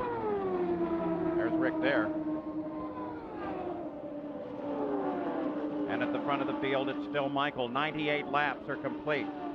So we're coming very close to the halfway point in this race. Bobby Rahal, he still runs in 3rd, chasing Emerson Fittipaldi, with Michael Andretti out in front. We'll be back. For so many years in Indianapolis, we followed the fate and fortune of the Bettenhausen family. Gary Bettenhausen has just climbed out of the car. It apparently seemed to be engine related, Gary. Yes, Gary, we had a problem with the chassis early in the race, and the car was very loose. And then we finally got the car working good, and I was running 5th gear trying to make up for lost time. And, you know, I guess it just didn't like to be turned that hard, but I think it broke a valve or a rocker arm. And that was because of that first lap incident? Yes, well, I don't know what happened. The car just turned loose on me. It hasn't done that all month long. And early in the race, the car was just really loose when I'd be behind somebody. But we finally got the car where it was pretty decent for about the last 30 laps. Will there be a 20th year at Indianapolis for Gary Bettenhausen? I'm sorry, Gary, I can't hear you. Will there be a 20th year for you at this famed racetrack? If John Menard and Glidden will have me, I'll be back. All right, let's go back to the booth and Paul Page. And we have now passed the 250th mile. We're actually at lap 104, averaging 169.5 miles an hour. But should rain become a player now, the race could be officially called if in fact the track is drenched. There's no indication that that may be happening at this time. And into the pits, here comes Mario Andretti. Mario is running in 5th place as he rolls down to the Newman Haas team. Paul, as I watch Mario into the pits right now, I just noticed that Emerson Fittipaldi just turned a lap 220 miles an hour. The price of poker is going up, possibly some because of the weather. Mario pulls away in 16.5 seconds. Good stop for the crew. And here there's Hiro Matsushita, who's Japanese in the race. Once his position in the starting field became known, reporters flocked to the Speedway from Japan. His grandfather, of course, founded the Panasonic company. Curious that name is a sponsor today, but he insists, as he falters away, that he doesn't have a great deal of backing from his family. He says that's a different tradition in Japan than it is in America. He must make his own way. You can certainly imagine the Japanese may be coming to Indianapolis in force to manufacturing capacity, and he would lead that wave. Here are the cars out of the race in this Valvoline race summary. Buddy Lazier, Willie Ribbs, Eddie Cheever, Roberto Guerrero, his accident, Kevin Kogan in the hospital now. We'll try to get a further update. A.J. Foyt, not injured in that accident. Scott Goodyear, Jim Crawford. Mike Roth, the fastest rookie in the field, out with a radiator problem. You saw Terrell Pomeroy's engine fire, and you just saw Gary Bettenhausen retire from the race. Now, we've been talking a lot about the different engines here, and the strongest report that we're hearing from the track here, though still labeled only as high-grade rumor, is that within the next few days, perhaps even tomorrow night, that the Indianapolis Motor Speedway may announce a new engine formula, and that formula will be non-turbocharged engines, a 3.5-liter formula, which would match some other engines in the world, Bobby Hunter. I think everybody's been looking forward to that happening. There's been a lot of rumor of it for a long time, Paul, and I think what it amounts to is that they just don't want to see one company like Chevrolet have such a bit control over competitive racing in the IndyCar racing. Michael Andretti's crew is ready for the leader of the race on lap 108 to dart into the pits, refresh the fuel tank, and pick up some tires. Of course, who would then have the advantage in the Indy cars? Well, that engine is very much like the Formula One, and it's known that Roger Penske is working on his Formula One engine now. As Michael comes to the pits, here's Gary Gerould. Crew anxiously waves, now goes to a bent knee, and they wait the nose of the car. Remember, they made a wing adjustment the last time, but it was a puncture in a rear tire that caused the car to go loose. Michael now wants them to make the adjustment back to the original setup. They've reported no problems with fuel mileage. There was early concern, but the yellow flag certainly helped that situation. Ready to come off the jacks, and boy, does he light it up once again. As usual, he is strong out of the pits. Michael Andretti, what may be his last year for some time at the Indianapolis 500 if he takes his Formula One ride. The very quick stop in and out on the 108th lap. Good work by that Newman Haas crew. And the new leader of the race, of course, becomes Emerson Fittipaldi, as they were running so very close together. In second place now is Bobby Ray Hall, then Rick Mears, then Al Unser Jr. Emerson's wife, Teresa, is pregnant with a boy due in late June. Fittipaldi was the first man to earn $1 million for winning the 500. He did that 2 years ago. Ari Leinzak duplicated the feat last year. How much money will they hand the eventual winner of this race? Fifth time in 8 races that Fittipaldi has led the Indy 500, the two-time world driving champion. You keep saying time when you talk about Emerson. And it's funny, there's such a thing as Emerson time, because he becomes so involved with whatever is happening at the moment, he's often late to whatever is next.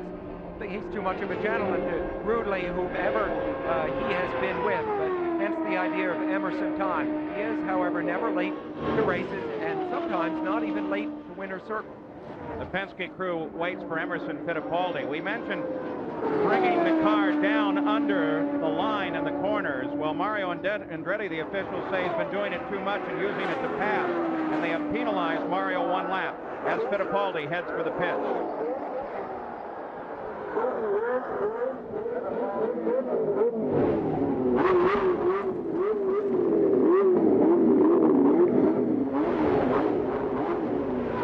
Fittipaldi's car is a routine pit stop, and they asked him, do you want any changes in the car? He said, no, car okay, is all he said on the radio. Very pleased with the way the car is handling. They've had no tire problems. He's off the jacks and away.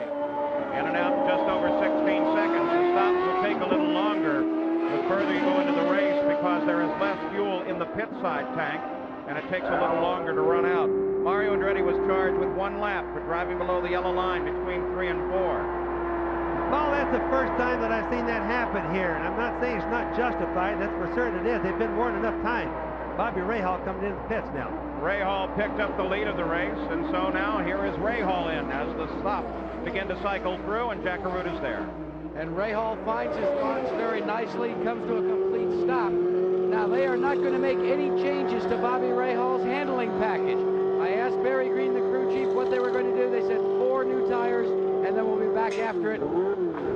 They've dropped the air, and his teammate, Al Jr., has come in. Now, they're going to put brand new tires on Al Jr.'s car. Rahal's team went for scuffs. Now, Al Jr. taking on the full load of fuel. But here's the problem. They asked him what kind of changes he wanted on the car. He said, how about a little bit more boost? Once more horsepower. Al Unser Jr. is out. Rick Mears was in and stop as well. And Emerson Fittipaldi, Rick's teammate, is out in front of the field, averaging now up to 172.1 miles an hour with 113 laps complete. ABC Sports coverage of the 75th Indianapolis 500 will return after this message and a word from our ABC stations. Back in Indianapolis, 118 laps complete by the leader, Emerson Fittipaldi. He's turning laps up in the 213 mile an hour range. The average speed of the race, 172.7 miles an hour. Now there's the leaderboard. Michael Andretti is chasing him. Michael's about 5 seconds back behind Fittipaldi. Then Rahal, Rick Mears, and Al Unser Jr. Now they have shown a black flag to Mario Andretti, because apparently he's continued to pass under the line, and they're afraid that he doesn't understand what they're going to penalize him for. Let's take a look, too, at the race summary, as we're at this point in the race. The leader, of course, is Fittipaldi. There's Michael, though, who has led much of this race, and this is the summary at 100 laps. The average speed then, 168.127, and at that point we had 4 caution lights. Now let's kind of review that. Back at the beginning of the race, it was Gary Bettenhausen that spun in the very first corner. He spun and recovered, went on, but Buddy Lazier wasn't so lucky. He tapped the wall with his nose of his car, but it was nearly enough to be able to continue in the race, so he retired. Then we went to caution for Eddie Cheever. We had an accident involving Roberto Guerrero and Kevin Cogan, but the debris from the accident caught A.J. Foyt and took A.J. Foyt out of the race. Guerrero's okay, and Kevin Cogan was taken to the hospital, but he's believed to be in satisfactory condition. Gary Gerald now has an update on the Mario Andretti situation. Paul, we saw him come in on the pit stop. We were in the commercial break. He was violently shaking his head. Tony Sicali and the crew over the wall are on the radio to him. They were black flagged, we are told, to bring him in because of that penalty, as you mentioned, passing down under the yellow line. We only learned from one radio comment. Mario simply said, I cannot believe that. But the manner in which he was shaking his head, as much emotion as we've seen from Mario in the cockpit on a race car in years. Well, Paul, I find it very hard to understand how, if what we hear is true, that Mario got penalized in the lap for running under or running too low on the track right there. As we see that car going, and all the other cars, in other words, every car we've seen on the track is running under the white or the close to yellow line. It'd be equal for all, I would think. The actual word was, though, passing under that line. Maybe that's where the distinction lies, Bobby. Paul, they're all doing that. We've watched many passes where the guy goes under the white line like that right there. Gimbal is right there, and then as he goes across the short chute, we watch the passing going on.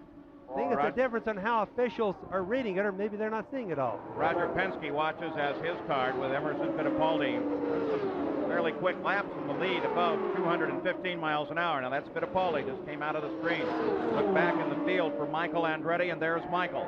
Well, Michael comes across the line about 8 seconds behind the leader of the race. So for the moment, the battle is not joined at the front. The main thing, of course, is for Mario to try to contain his anger. He's got to be very angry about what has happened, but he cannot let that affect his driving. It's too dangerous. So at the front of the field, it is Emerson Fittipaldi, averaging 173.8 miles an hour to this point, as we take you down through the top 10. 121 laps complete.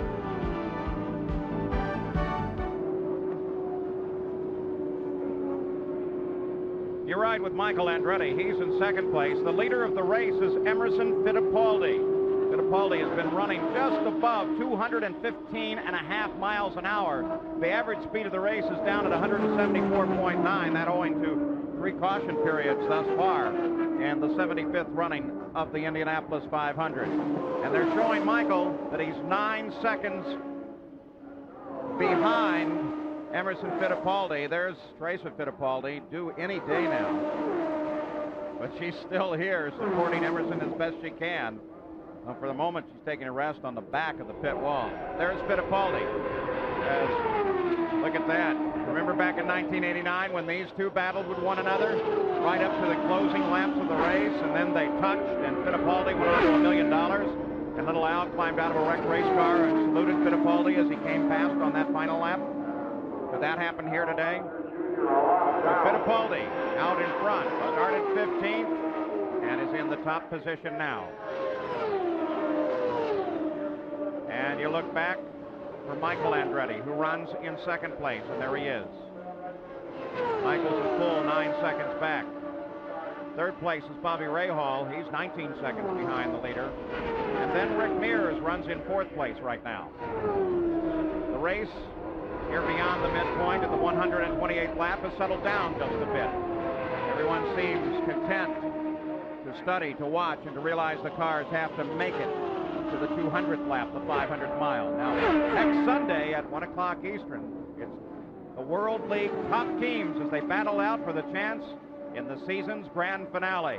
London, who is undefeated in a titanic battle of the oceans, will take on New York. And then right after that, well, we'll be back with you as Kart's Best return to hit the track for another test of speed in the Miller Genuine Draft 200. That's all next Sunday on ABC Sports. Now let's get you up to speed on Kevin Cogan. Remember, he was involved in that accident with Roberto Carrero. It took some time to get him out of the car, as Michael Andretti is alongside of his cousin, not a battle for position. They took him to Methodist Hospital of Indianapolis, and now here is the report. He has a fracture of his right arm. Rahal with smoke at the back of the car, and he pulls her down. Careful to watch behind that car, but that certainly looks, and it's coming out of the exhaust on both sides, looks like Rahal's done. As we wait for Rahal, let me continue with the condition of Kevin Cogan. He has a fractured right arm, a fractured right forearm, and a fractured right thigh. Dr. Terry Trammell will operate on him this afternoon. Let's go to Jackaroo. Well, probably the most simple way to describe the reaction by the crew here was when they took their hands and made the signal like they had broken something. The engine is expired on Bobby Rahal's car. They're just waiting for him to come down to pit road to confirm that. But let me update you on his teammate. His teammate Al Jr. is also having a problem. They've got wastegate problems, and they are losing valuable horsepower from the turbocharger. Rahal, the engine silent now, rolls down through the pit area, and he will come to the Craco Gallus operation right there while they take a look at it to decide if there's anything they can do about it, but I don't think Rahal is too convinced they can. No, there's nothing can be done, Paul. The engine broke. You know, when they break, turning 12,500 RPM, hey, it just blows everything up, and that's it. Bobby Rahal climbs out. Now, there's been a lot of talk about the Formula One and the Indy cars. A lot of the Formula One drivers are in the United States now. In fact, are here at Indianapolis in the VIP suites, keeping track of this race. Remember how prominent they were in the 60s and 70s. Perhaps we'll see that return. Debbie Rahal gives Bobby a hug as he climbs out of the Indianapolis 500. So Rahal, the 1986 winner, becomes a spectator here today, while Emerson Fittipaldi continues to lead at 176 miles an hour, the average speed to this point. Michael Andretti is 10 seconds behind.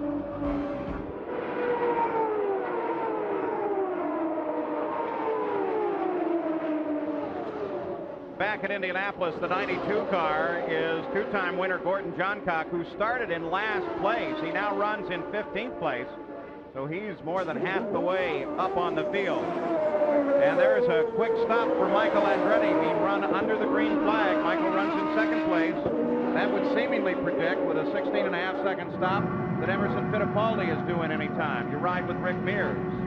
Mears runs in third place. So we run them down quickly for you. Fittipaldi and Michael Andretti before the stop. Rick Mears, Al Unser Jr. Then a lap behind Ari Lyondike, Scott Brayton, John Andretti, Mario Andretti. Danny Sullivan is now in ninth place with Alpha Power, Scott Pruitt. And then the 86 car of Jeff Andretti, then Bernard Jourdain, then Stan Fox, Gordon Johncock, Tony Bettenhausen, and Hiro Mashusta. Dominic Dobson, Randy Lewis, Pancho Carter, and Jeff Brabham. That's the lineup at the moment, and here comes the leader, Emerson Fittipaldi.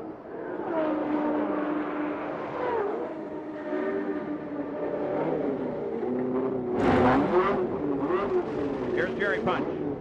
Again, a scheduled pit stop for Emerson Fittipaldi. Rick Ronham and the crew have just asked him again, do you want anything changed on the car? He said, no, it is perfect, perfect.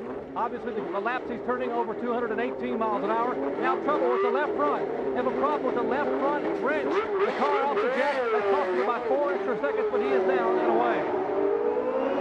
Still pretty quick at 19.5 seconds for Emerson Fittipaldi. Not knowing what might have gone wrong up front. Did you notice just as he came out of pit lane, he gave it a little wiggle right to left, just making sure for himself that that left front wheel is on. And now Rick Mears, throttles are down below the line, but that's been the line that Rick has been using. And let's see if he decides, no, he's going to stay out there. Rick Mears continues running on the circuit. 138 laps are complete. Remember, following his 1984 crash, Rick Mears was in the hospital for 3 months, wheelchair for 6 after that. And as the writer Rich Taylor once observed, he's someone who knows what racing can cost and yet can still keep the throttle down. These cars are all scored electronically as we wait for Rick Mears. They have little transponders, their antennas that receive the signals of those transponders all around the racetrack. We'd hope, as that would grow more and more, that we'd be able to give you more information, but a primary computer and USAC system having failed, they're running on the backup system as Rick Mears turns down for the pits. That means that things like the whole rundown of the 33 and some fascinating other information we had is not going to be available to you, including the time on pit road. Maybe next year. Here's Rick Mears, the stop.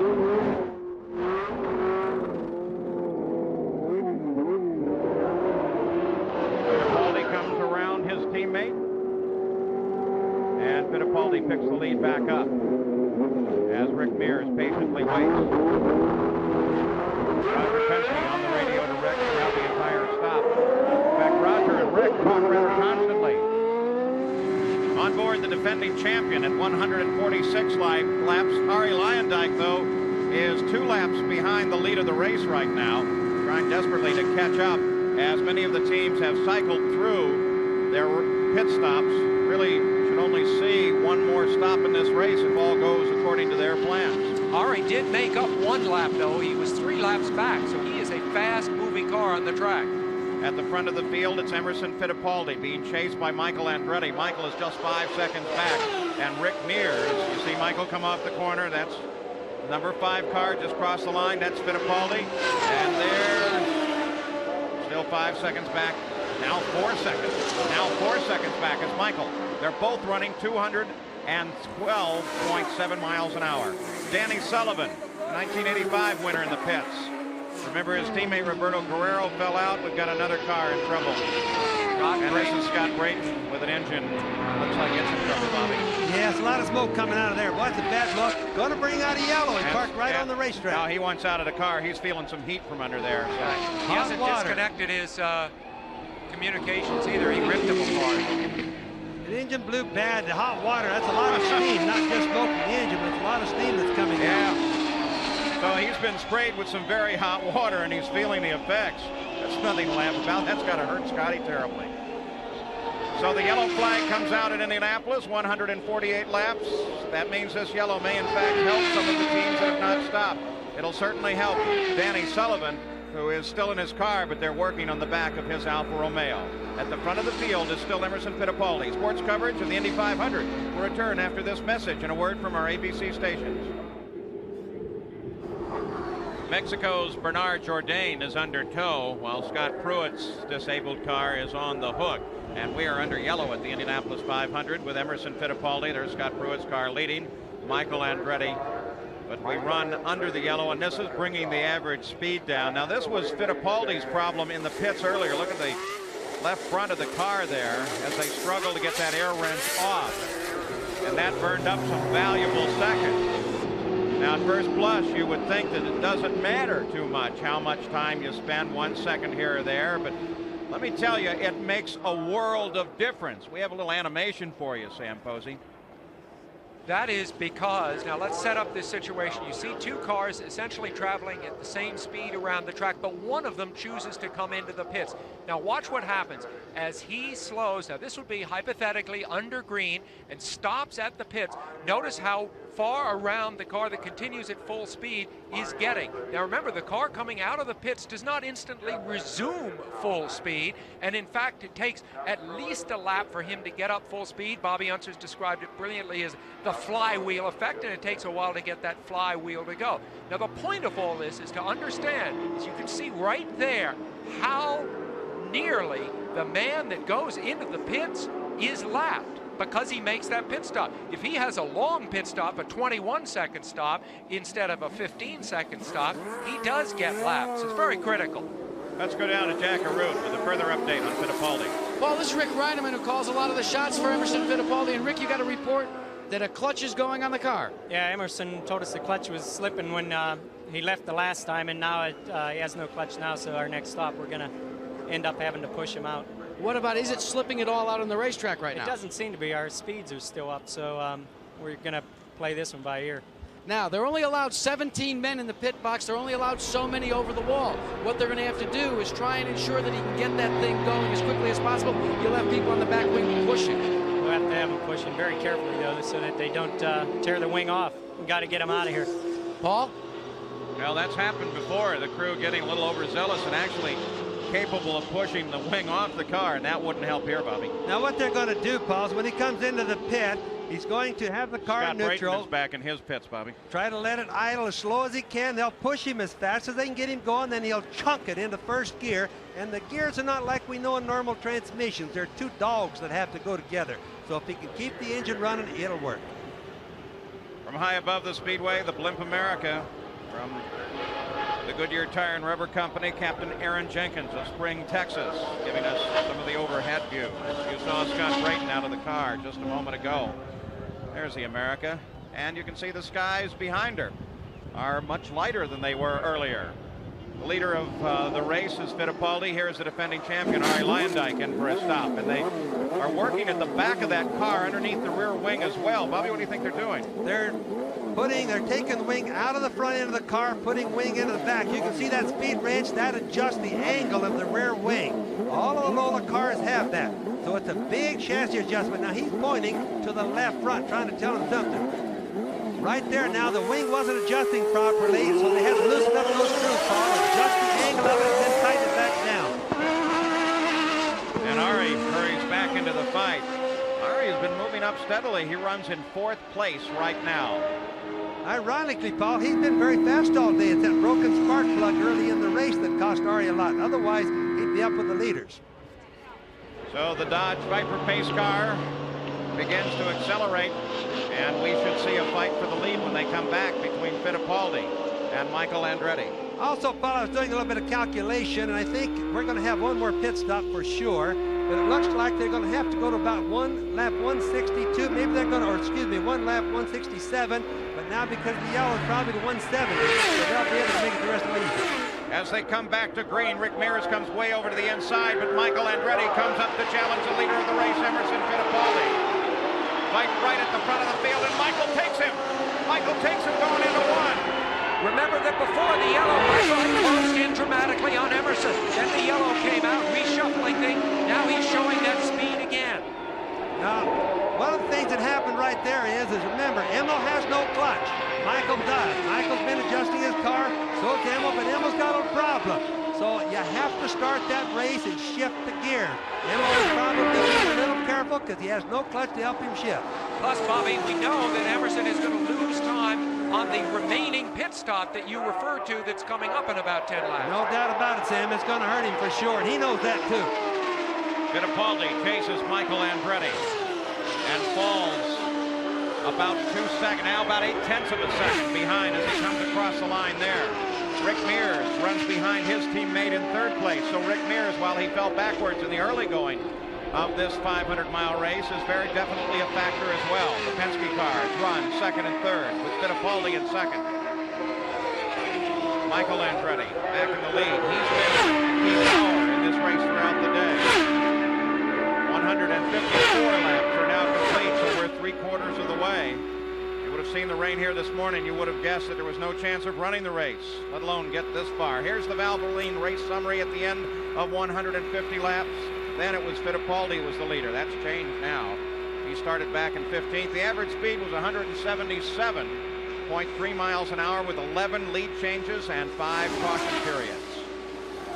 Sandy Andretti watches her husband in the lead. 155 laps are actually complete. Now, with Emmo running in second place right now, I think the main problem that he's going to have is not so much because of a pit stop coming up that he'll have trouble with. It's not going to be Michael Andretti right here. It's going to be the guy behind him, who's Rick Mears. That's the guy that's going to work on Emmo hard.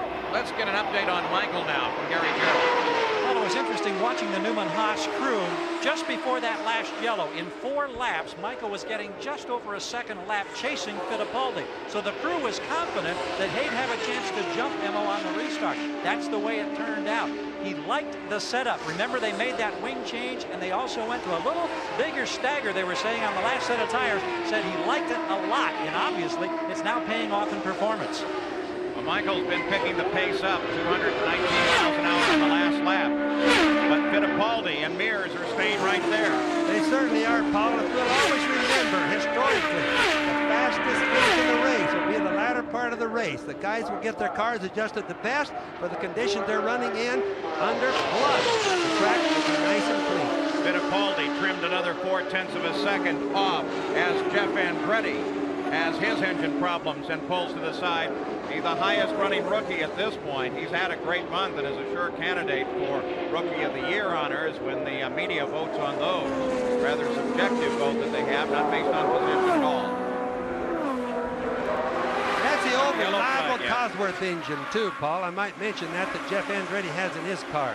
And Jeff was able to get the car down into the pit area, so that enables the race course to stay under green conditions. Jeff Andretti's been the most consistent finisher among the Andrettis this year. But what? Look at Michael. But look at Fittipaldi. Fittipaldi is now, well, that separation is 1/10 of a second. And Rick Mears is right behind Fittipaldi. First, second, and third altogether. 2 years ago, Emerson Fittipaldi battled with the other great second-generation driver, Al Unser Jr. Al is having problems, but now he's taken up the battle with the other great second-generation driver, Michael Andretti. Danny Sullivan, who you last saw in the pits, is back out in action, running 9th right now. And by the way, rumors about Alfa Romeo leaving, now they say they'll stay.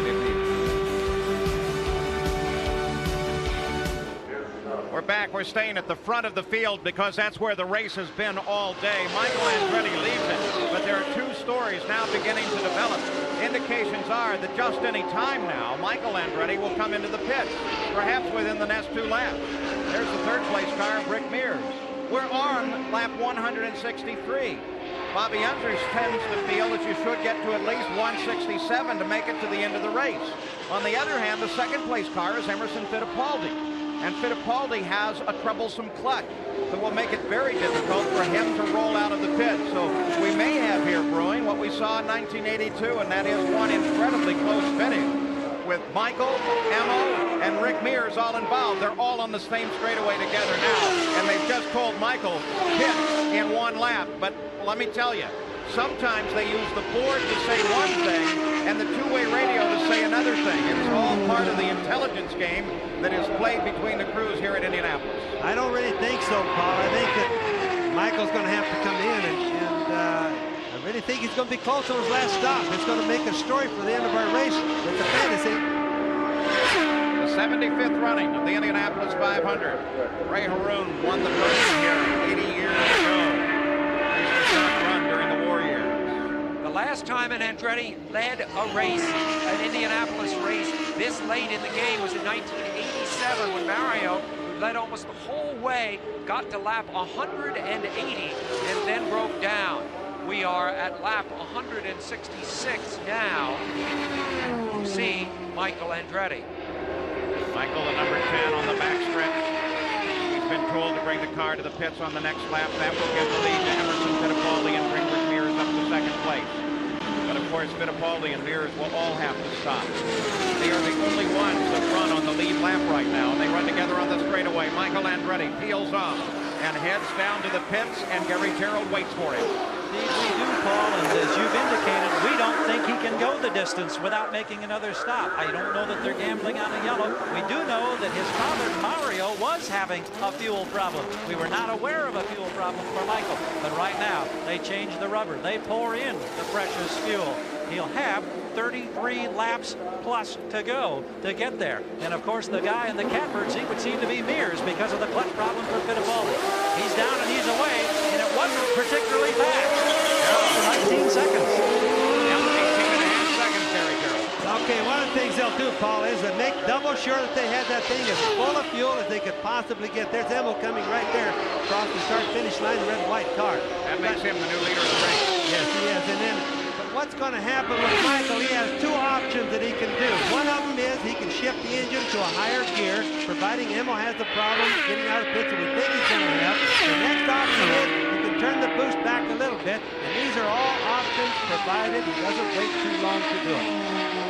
Now, if they bring him in at that point, that should put Emerson Fittipaldi within striking distance of the 200th lap or 500th mile. And don't forget, coming up next on ABC Sports, Scott Pruitt, Rusty Wallace, Bill Elliott, they're in the lead as we head into the second round of the International Race of Champions. That's next, right here on ABC. We wait for Fittipaldi.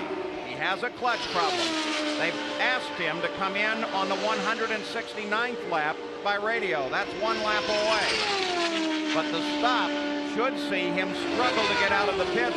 And if it goes wrong, Bobby, he could damage that clutch and it could all be over. Well, he won't have a clutch, Paul. What's happened to the clutch? You can tell that the clutch itself is not bad. It's the hydraulic part of it that actuates the clutch that's bad. So he really doesn't have a clutch problem as most people would think. It's just the clutch working. So what he's going to have to do is just be able to get it into the first gear, leaving the pits, which we'll see in just a minute now. So Emerson Fittipaldi rolls down the pit lane and rolls toward Jack Arute for what may be his final stop. And Paul, this is when the butterflies become big, not only in the driver, but also on every crew member. They bring the car to a stop. He's complaining of severe understeer, so they are going to change all 4 tires. He's trying to keep the engine revved. They are going to take every ounce of fuel left here because they have figured it down to having a 2-lap margin to finish the race with the fuel available. They've completed the work on the tires. They're waiting to take on all the fuel. They drop down, and you can hear them having the difficulty getting out. 20 seconds in and out. There was that clunk. Grabs the gear. Did you hear that clunk that Bobby described? And now, so slowly, he motors out. Bobby, you had it figured perfectly. Here's the leader of the race, Rick Mears, as Fittipaldi rolls away. Now remember, Paul, this is the guy that better start worrying about a little bit. As Rick Mears comes to a stop, Jack Arute is there. Teammate Emerson Fittipaldi, he knows now that Fittipaldi had a problem. They had a problem now with the air jacks getting the car up. To no concern, though, they'd already taken the tires off. Jerry Brion is the first one completed, Richard Buck, and the rest of them are done. They're going to take on all the fuel on this side, too. Taking a long time to bring it in. Mears is off and away. And Michael Andretti wins that fight as Rick Mears comes away, and Michael comes back to the front. Sandy Andretti knows that Michael is now within striking distance of the Indianapolis 500 victory flag. But what they also know is that he stopped the last time right on the edge of the envelope. Some say beyond it. Vinatelli watches his driver, Ari Luyendyk, the defending champion. He runs in 4th place. Now keep in mind, Paul, if Emil and if Rick Mears keep pushing Michael as hard. Look at Fittipaldi, still not running at speed. Fittipaldi still terribly slow. Roger Penske is on the radio to Rick. Chuck Sprague stays on the radio to Emerson Fittipaldi. Jack Arute. Paul, the problem is trying to get out of the pits. He stripped the gears. He's got literally the gearbox in shreds, and they are very disgusted here. Very disgusted. The crew is just totally devastated by this. They knew and they were worried, and it seems to have come true. Fittipaldi will not win the Indianapolis 500. Well, that salute, I think, indicates that Fittipaldi is rolling back to the pits and will roll out of the race. The leader as he came in for his stop. It was a difficult maneuver. Here's Mario in the pits now. This race traditionally changes in the last 10 laps. We're approaching that area now. The green flag is back out. And Rick Mears comes around John Andretti. He's no factor whatsoever, but Michael is right there with him. Michael moving to the outside. Can he keep in the high groove? He did it in Phoenix. Can he do it here? Michael Andretti takes the lead away from Rick Mears. That's one of the toughest passes I've ever seen. A short shoot pass with two cars running nearly the same speed. I'll just bet you that Rick Mears thought that would have been impossible, and I just can tell you he never, ever looked for Michael to go that way. That is sheer virtuosity by Michael Andretti, Bobby. Don't you agree? That was an incredible one of the finest pieces of driving, one of the hardest pieces of driving I've seen. And Sam, it's very difficult to pass somebody on the outside like that, and especially a car that's just as bad. And from Bobby Unger's point of view, a position on the track that he was not expected. But here is Rick Mears now in the same position as Mears, who has been driving a very different line this race. Takes Michael Andretti. 187 laps into the record book. The fight is at the front. Our hats off to him now. If you ever see racing better than that, I'd certainly like to know where it's going to be. That's Rick's wife, Chris Mears, as Rick is back out in front. What I was going to remind you of, in the last 10 laps, the lead tends to change here. In 89, Fittipaldi taking the race away from Al Unser. In 86, Bobby Rahal taking it away from Kevin Kogan. The two wives pray their husbands around. In 83, Tom Sneva took the race away from Al Unser. Bobby Unser won here in 1975, taking the race away in the last 10 laps because of rain from Johnny Rutherford. Rick Mears has driven for Roger Penske at the Speedway for the first 18 years, winning 3 of those races, an incredible record.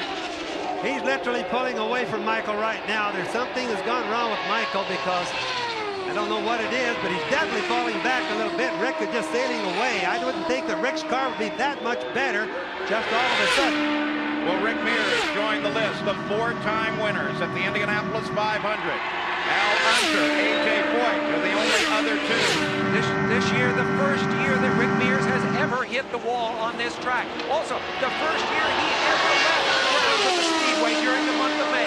Earlier this week, he went down to his new home in Florida to supervise the construction. He came back. That's a different kind of Rick Mears. Rick Mears at 39, starting to look toward the end of his career. What a way to start the end of his career. The front of the race belongs to Rick Mears. You saw his wife, Chris, on the radio, not to Rick, but passing information to the board man. And here's your third-place driver right now, the defending champion, Arie Luyendyk. He is a lap behind the race. But if something should happen at the front of the field, he's right there. And Arie has never given up, and that's a great point, because with the two leaders dueling it out, he might be in a very good position. Shows that he is a true champion, Sam, because he's revving hard all day, even though he got behind. But the thing is, as you watch Mears and Michael, two fine drivers today. At the front of the field is Rick Mears, but the yellow flag comes out. There is a car sitting on the entrance to the pit lane. And apparently they've decided to bring the yellow out, and it's none other than Mario Andretti. What an irony. The yellow flag would prevent his son from having any chance to counterattack against Rick Mears. But then it might give him a chance, because it will put Michael right up next to Rick. Good point for a restart. And what happened on the last restart? Michael was able to rip by Rick. So the fates of this race changes again as the yellow is out, and it will be a definite sprint to the finish with 9 laps to go. At the 75th running of the Indy 500, 193 laps complete. Let's go back and take a look. This was the last restart at 185 laps into the race. And look at how the two of them battled coming back into the corner, and Michael Andretti went around on the outside.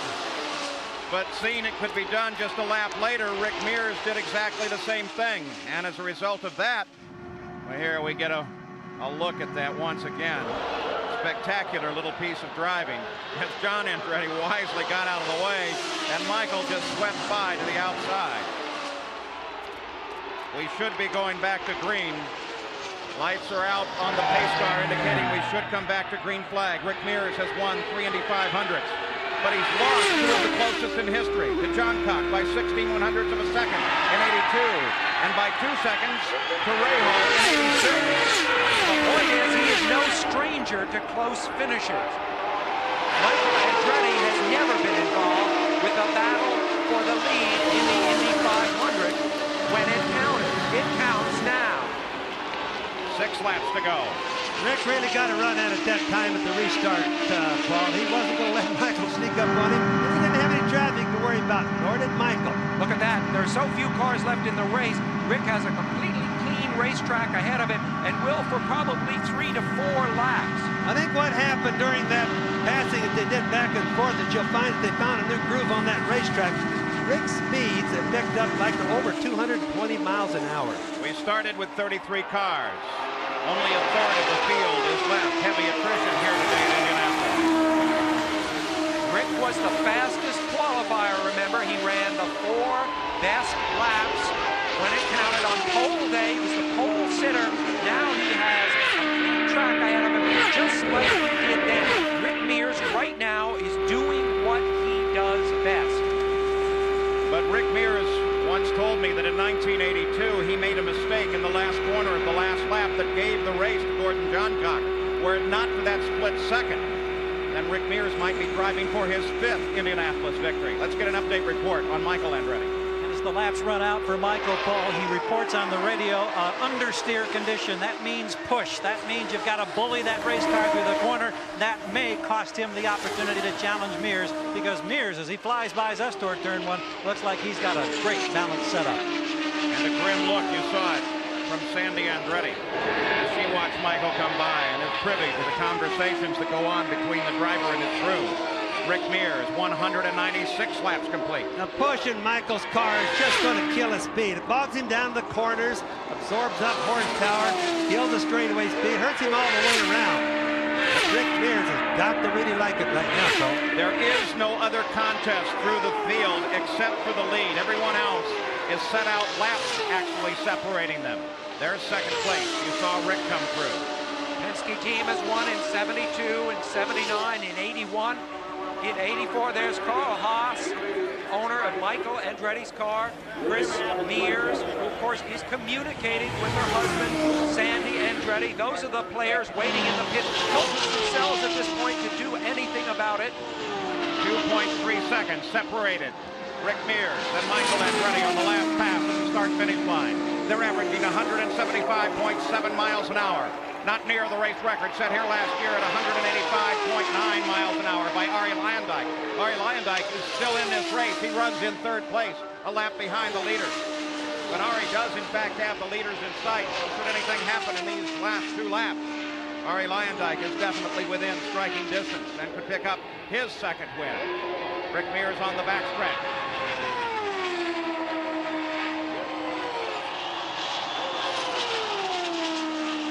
Crowd anticipates a potential 4-time win for Rick. Michael Andretti in a desperate drive to try and catch him. On a day that sees what may be the retirement from competition by the great 4-time winner, A.J. Foyt, we may see another 4-time winner crowned in Rick Mears. And the white flag has been thrown to Rick Mears, indicating 1 lap to go. Now less than 2 miles for Rick Mears. If he holds on, he will become the 3rd 4-time winner of the Indianapolis 500 here on the 75th running of the great race.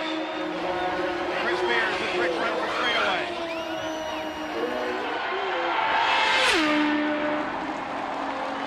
One corner left to go. 1 corner left to run. You can see the checkered flag just ahead of him now.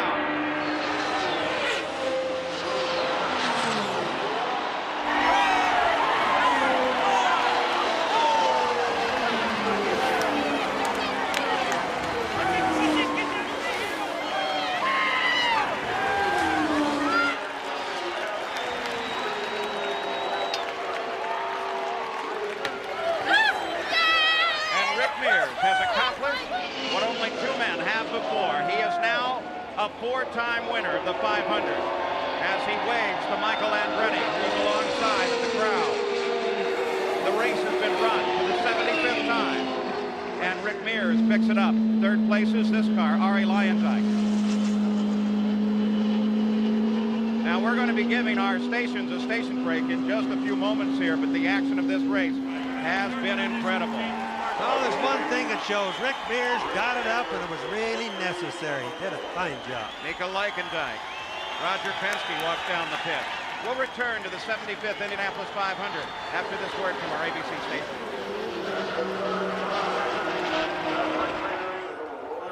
And Rick Mears has come into victory lane. He's being hoisted on the Indianapolis Motor Speedway podium, getting the congratulations first of his wife, Chris, then of his crew chief, Richard Buck, Jerry Brian. Now Roger Penske has moved in to congratulate this man who now has 4 likenesses on the Borg Warner Trophy. Rick Mears follows in the footsteps first of the legendary A.J. Foyt, and then Al Unser Sr. Rick, congratulations being offered again by Chris. It is absolutely crazy up here today. Rick, congratulations on that restart. Not the last one, but the one before. Michael Andretti blew by you. And then it was like just another lap, and you said nothing doing. What was going through your mind? Well, that was that last lap I usually talk about, or the last end of the race. That's when you do it when it's necessary. And we got down there, and we had a run at him from a little toe on the straightaway, and I said, oh, there's nothing to lose now. We got to go or not. And so I just went ahead and ran it up on top and went around the outside, and we were thankful the car was working just absolutely great, and it just, everything went our way. When it's your day, it's your day. What can I say?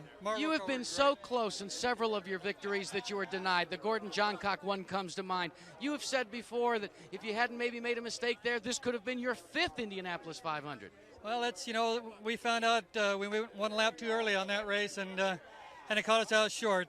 We should have had it, but it wasn't our turn. So, I mean, I tell you, I'm tickled to death. I never dreamed of getting 1 here, let alone 3, let alone 4. So, I'm just tickled to death.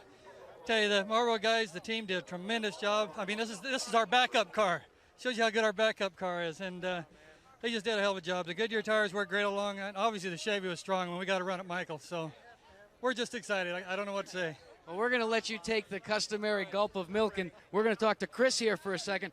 Chris, unlike years past, you and Rick went back to Florida, back to your home here, and you decided to get away from the Speedway. Was that going through your mind, thinking, hey, we've got to get away from this madness after he crashed during practice and then came back to sit on the pole?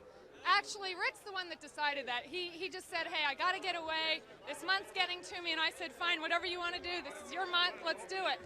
Maybe that was our good luck charm, I don't know, but the crew did such a great job, and I'm so proud of him. You have run the gamut of emotions this year. You saw your husband crash in the day before pole position qualifying. You showed the concern on your face. Then you came back and watched him put it on the pole, and today you ran the roller coaster. I was down there and saw you when they first reported the car was loose. You've been up and down all month. This month has been the toughest month that I've known in racing. It really has. Every year it just seems like it gets more and more competitive and more and more harder. And I'm just so happy. I really am. Paul, when you think about it, only 3 men in the 75-year history have won the Indianapolis 500 4 times. First, as we said, A.J. Foyt, who says this is the end. Al Unser Jr., and now this man, Rick Mears. Yeah, but it took A.J. Foyt 20 years to get his 4th win. Took Al Unser 22. It only took Rick 14. Don't forget, there'll be more racing later with the International Race of Champions and more from the Indianapolis Motor Speedway. There's the unofficial order right now. Gary Gerould alongside Michael Andretti, and it's hard to gauge the emotion. You come so close to the greatest possible victory in motorsports.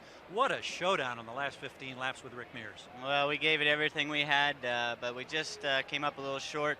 The car was running really good, but Rick just had probably about a mile per hour or two on us in straightaway speed, and just couldn't defend myself. Your dad brought out the yellow late in the race. You were able to close back up on Rick. What kind of thoughts flashing through your mind then? Keeping in mind also you got a break with a yellow flag earlier that got you the splash of fuel you needed.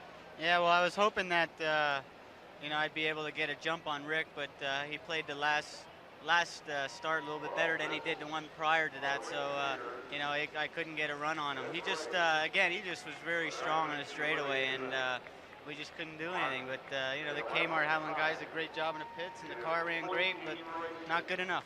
Will we see Michael Andretti in an Indycar at this racetrack next May? I wish I could answer that. Right now I can't. Maybe, maybe not. We hope we do. Thank you, Michael. Thank you. Paul? His best finish ever here, Michael Andretti. Best before was 4th. He now finishes in 2nd. And Rick Mears takes the win. We'll be back with more.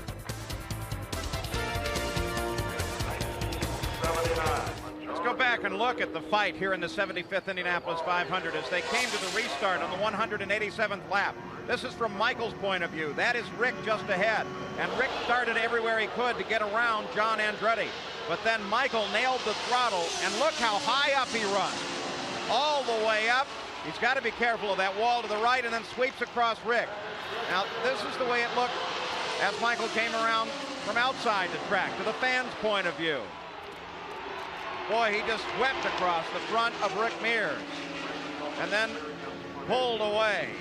But one lap later, Rick Mears was already closing back in as fast as he could. Into turn 3, Rick chasing Michael, Rick closing on Michael, and this was the moment in the 75th running that made the difference as they came onto the main stretch, starting the 188th lap. Mears set Michael up.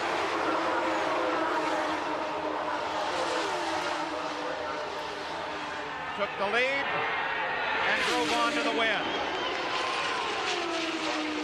And for Michael Andretti, he was in front. Flashed across the line at the 188th lap. And then there was Rick. And the race was over. Third place, Ari Lyondike. Now he is with Jerry Punch. A number of smiling faces here, Paul. Of course, Vince Granatelli and Bob Tezak, the car owners, and Ari Lyondike. Ari, you had a great run today, but one miscue, one pit stop early on cost you. Yeah, we had to make an unscheduled pit stop to replace the spark plugs, and it put us a lap down. It was hard for the crew to get that done within time. So we basically fought that all day, but the car pretty much ran good, and I'm just really excited, you know, for my crew, for my new sponsors, RCA, the Mesa Corporation with CNG and Total Petroleum, and you know, if you can't win, it's still a little bit of a disappointment, but I'm really happy with it anyway. You had the best seat in the house for that battle between Michael and Rick Mears. I mean, did you think that Michael may have had a shot at him? I was hoping Michael was going to get really aggressive there at the end, but he didn't. So, you know, I still had a chance because of that. But no, I think Rick was pretty much in control. I think the guy who could run up in front today was the guy with an advantage because it was really tough running behind other cars with the windy conditions. The Flying Dutchman, last year's Indy 500 winner, the man who won in Phoenix, finishes third here today. Paul? By the way, that finish moves him second behind Rick Mears in PPG points coming out of this race. ABC Sports coverage of the 75th Indianapolis 500, now won by Rick Mears, will return after this message and a word from our ABC stations.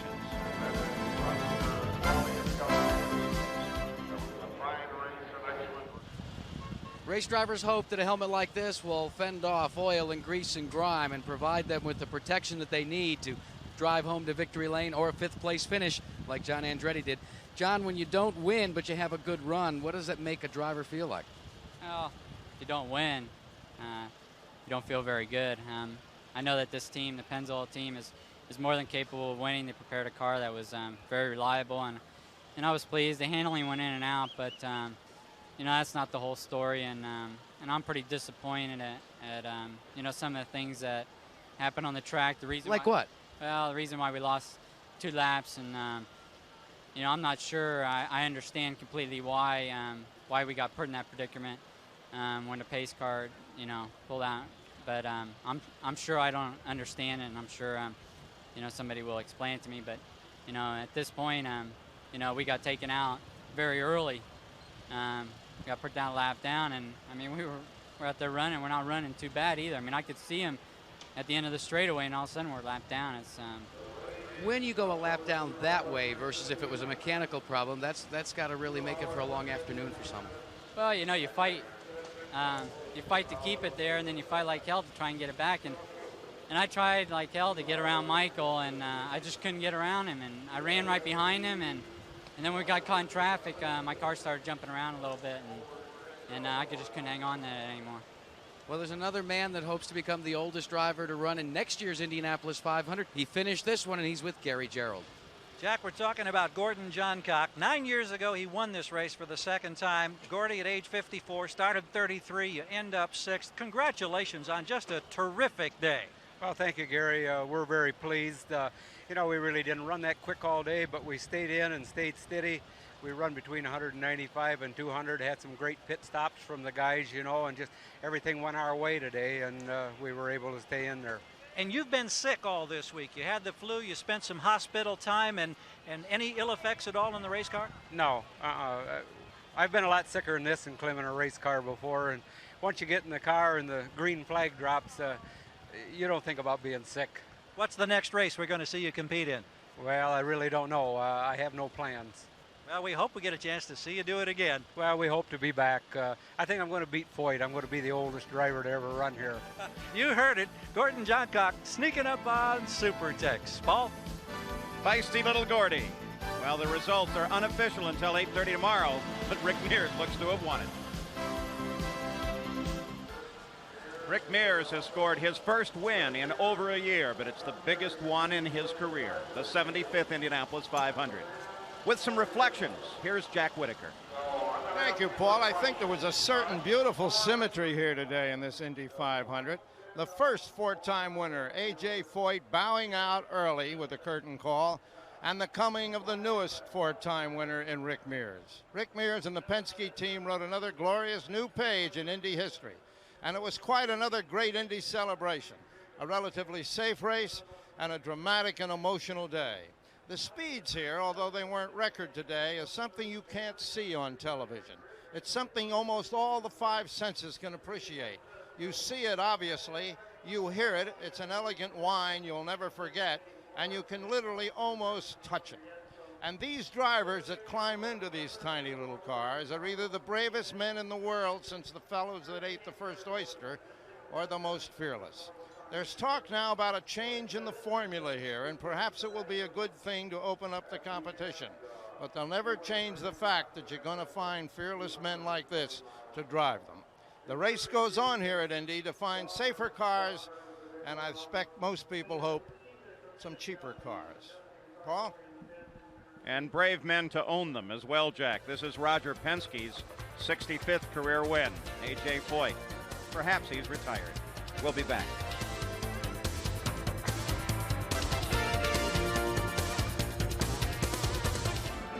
When Rick Mears started this race, he had earned more than any other man at the Indianapolis Motor Speedway, over $3 million. Maybe tomorrow night, when they award the purse here, he'll take home another $1 million to add to that. In the Valvoline race summary, of course, the winner is Rick Mears. He started from the pole. It's now the third time that he has won from the pole. The race speed, not nearly a record, 176.4 miles an hour, but a great race with 18 lead changes. You can also take a look at the unofficial results. They're official tomorrow morning. Mears, Michael Andretti, Ari Landau, Cal Unser Jr., John Andretti. Gordon Johncock with a tremendous drive. Mario Andretti, Stan Fox, Gary Bettenhausen, Tony Bettenhausen, then moving to 11th, Emerson Fittipaldi, Scott Pruitt, Dominic Dobson, Randy Lewis, and Jeff Andretti. Hiro Masusta, Scott Brayton, Bernard Jourdain, Bobby Rahal, Jeff Brabham, Pancho Carter, Gary Bettenhausen, Finland's Tero Palmroth, rookie Mike Groff, and John Paul Jr. Jim Crawford, Scott Goodyear, the great A.J. Foyt, Kevin Kogan, we wish him well, Roberto Guerrero, Eddie Cheever, Willie T. Ribbs, and the first accident of the race, Buddy Lazier. Don't forget, we've got the International Race of Champions still coming up this afternoon on ABC Sports. The terrible disappointment of the Andrettis. Perhaps this year was their best chance. And for Rick Mears, Rick Raven Mears of Bakersfield, California, has scored his fourth Indianapolis 500-mile race win. So now the planning begins because the lineage continues on. For Sunday, May 24th, 1992, and the 76th running of the Indianapolis 500.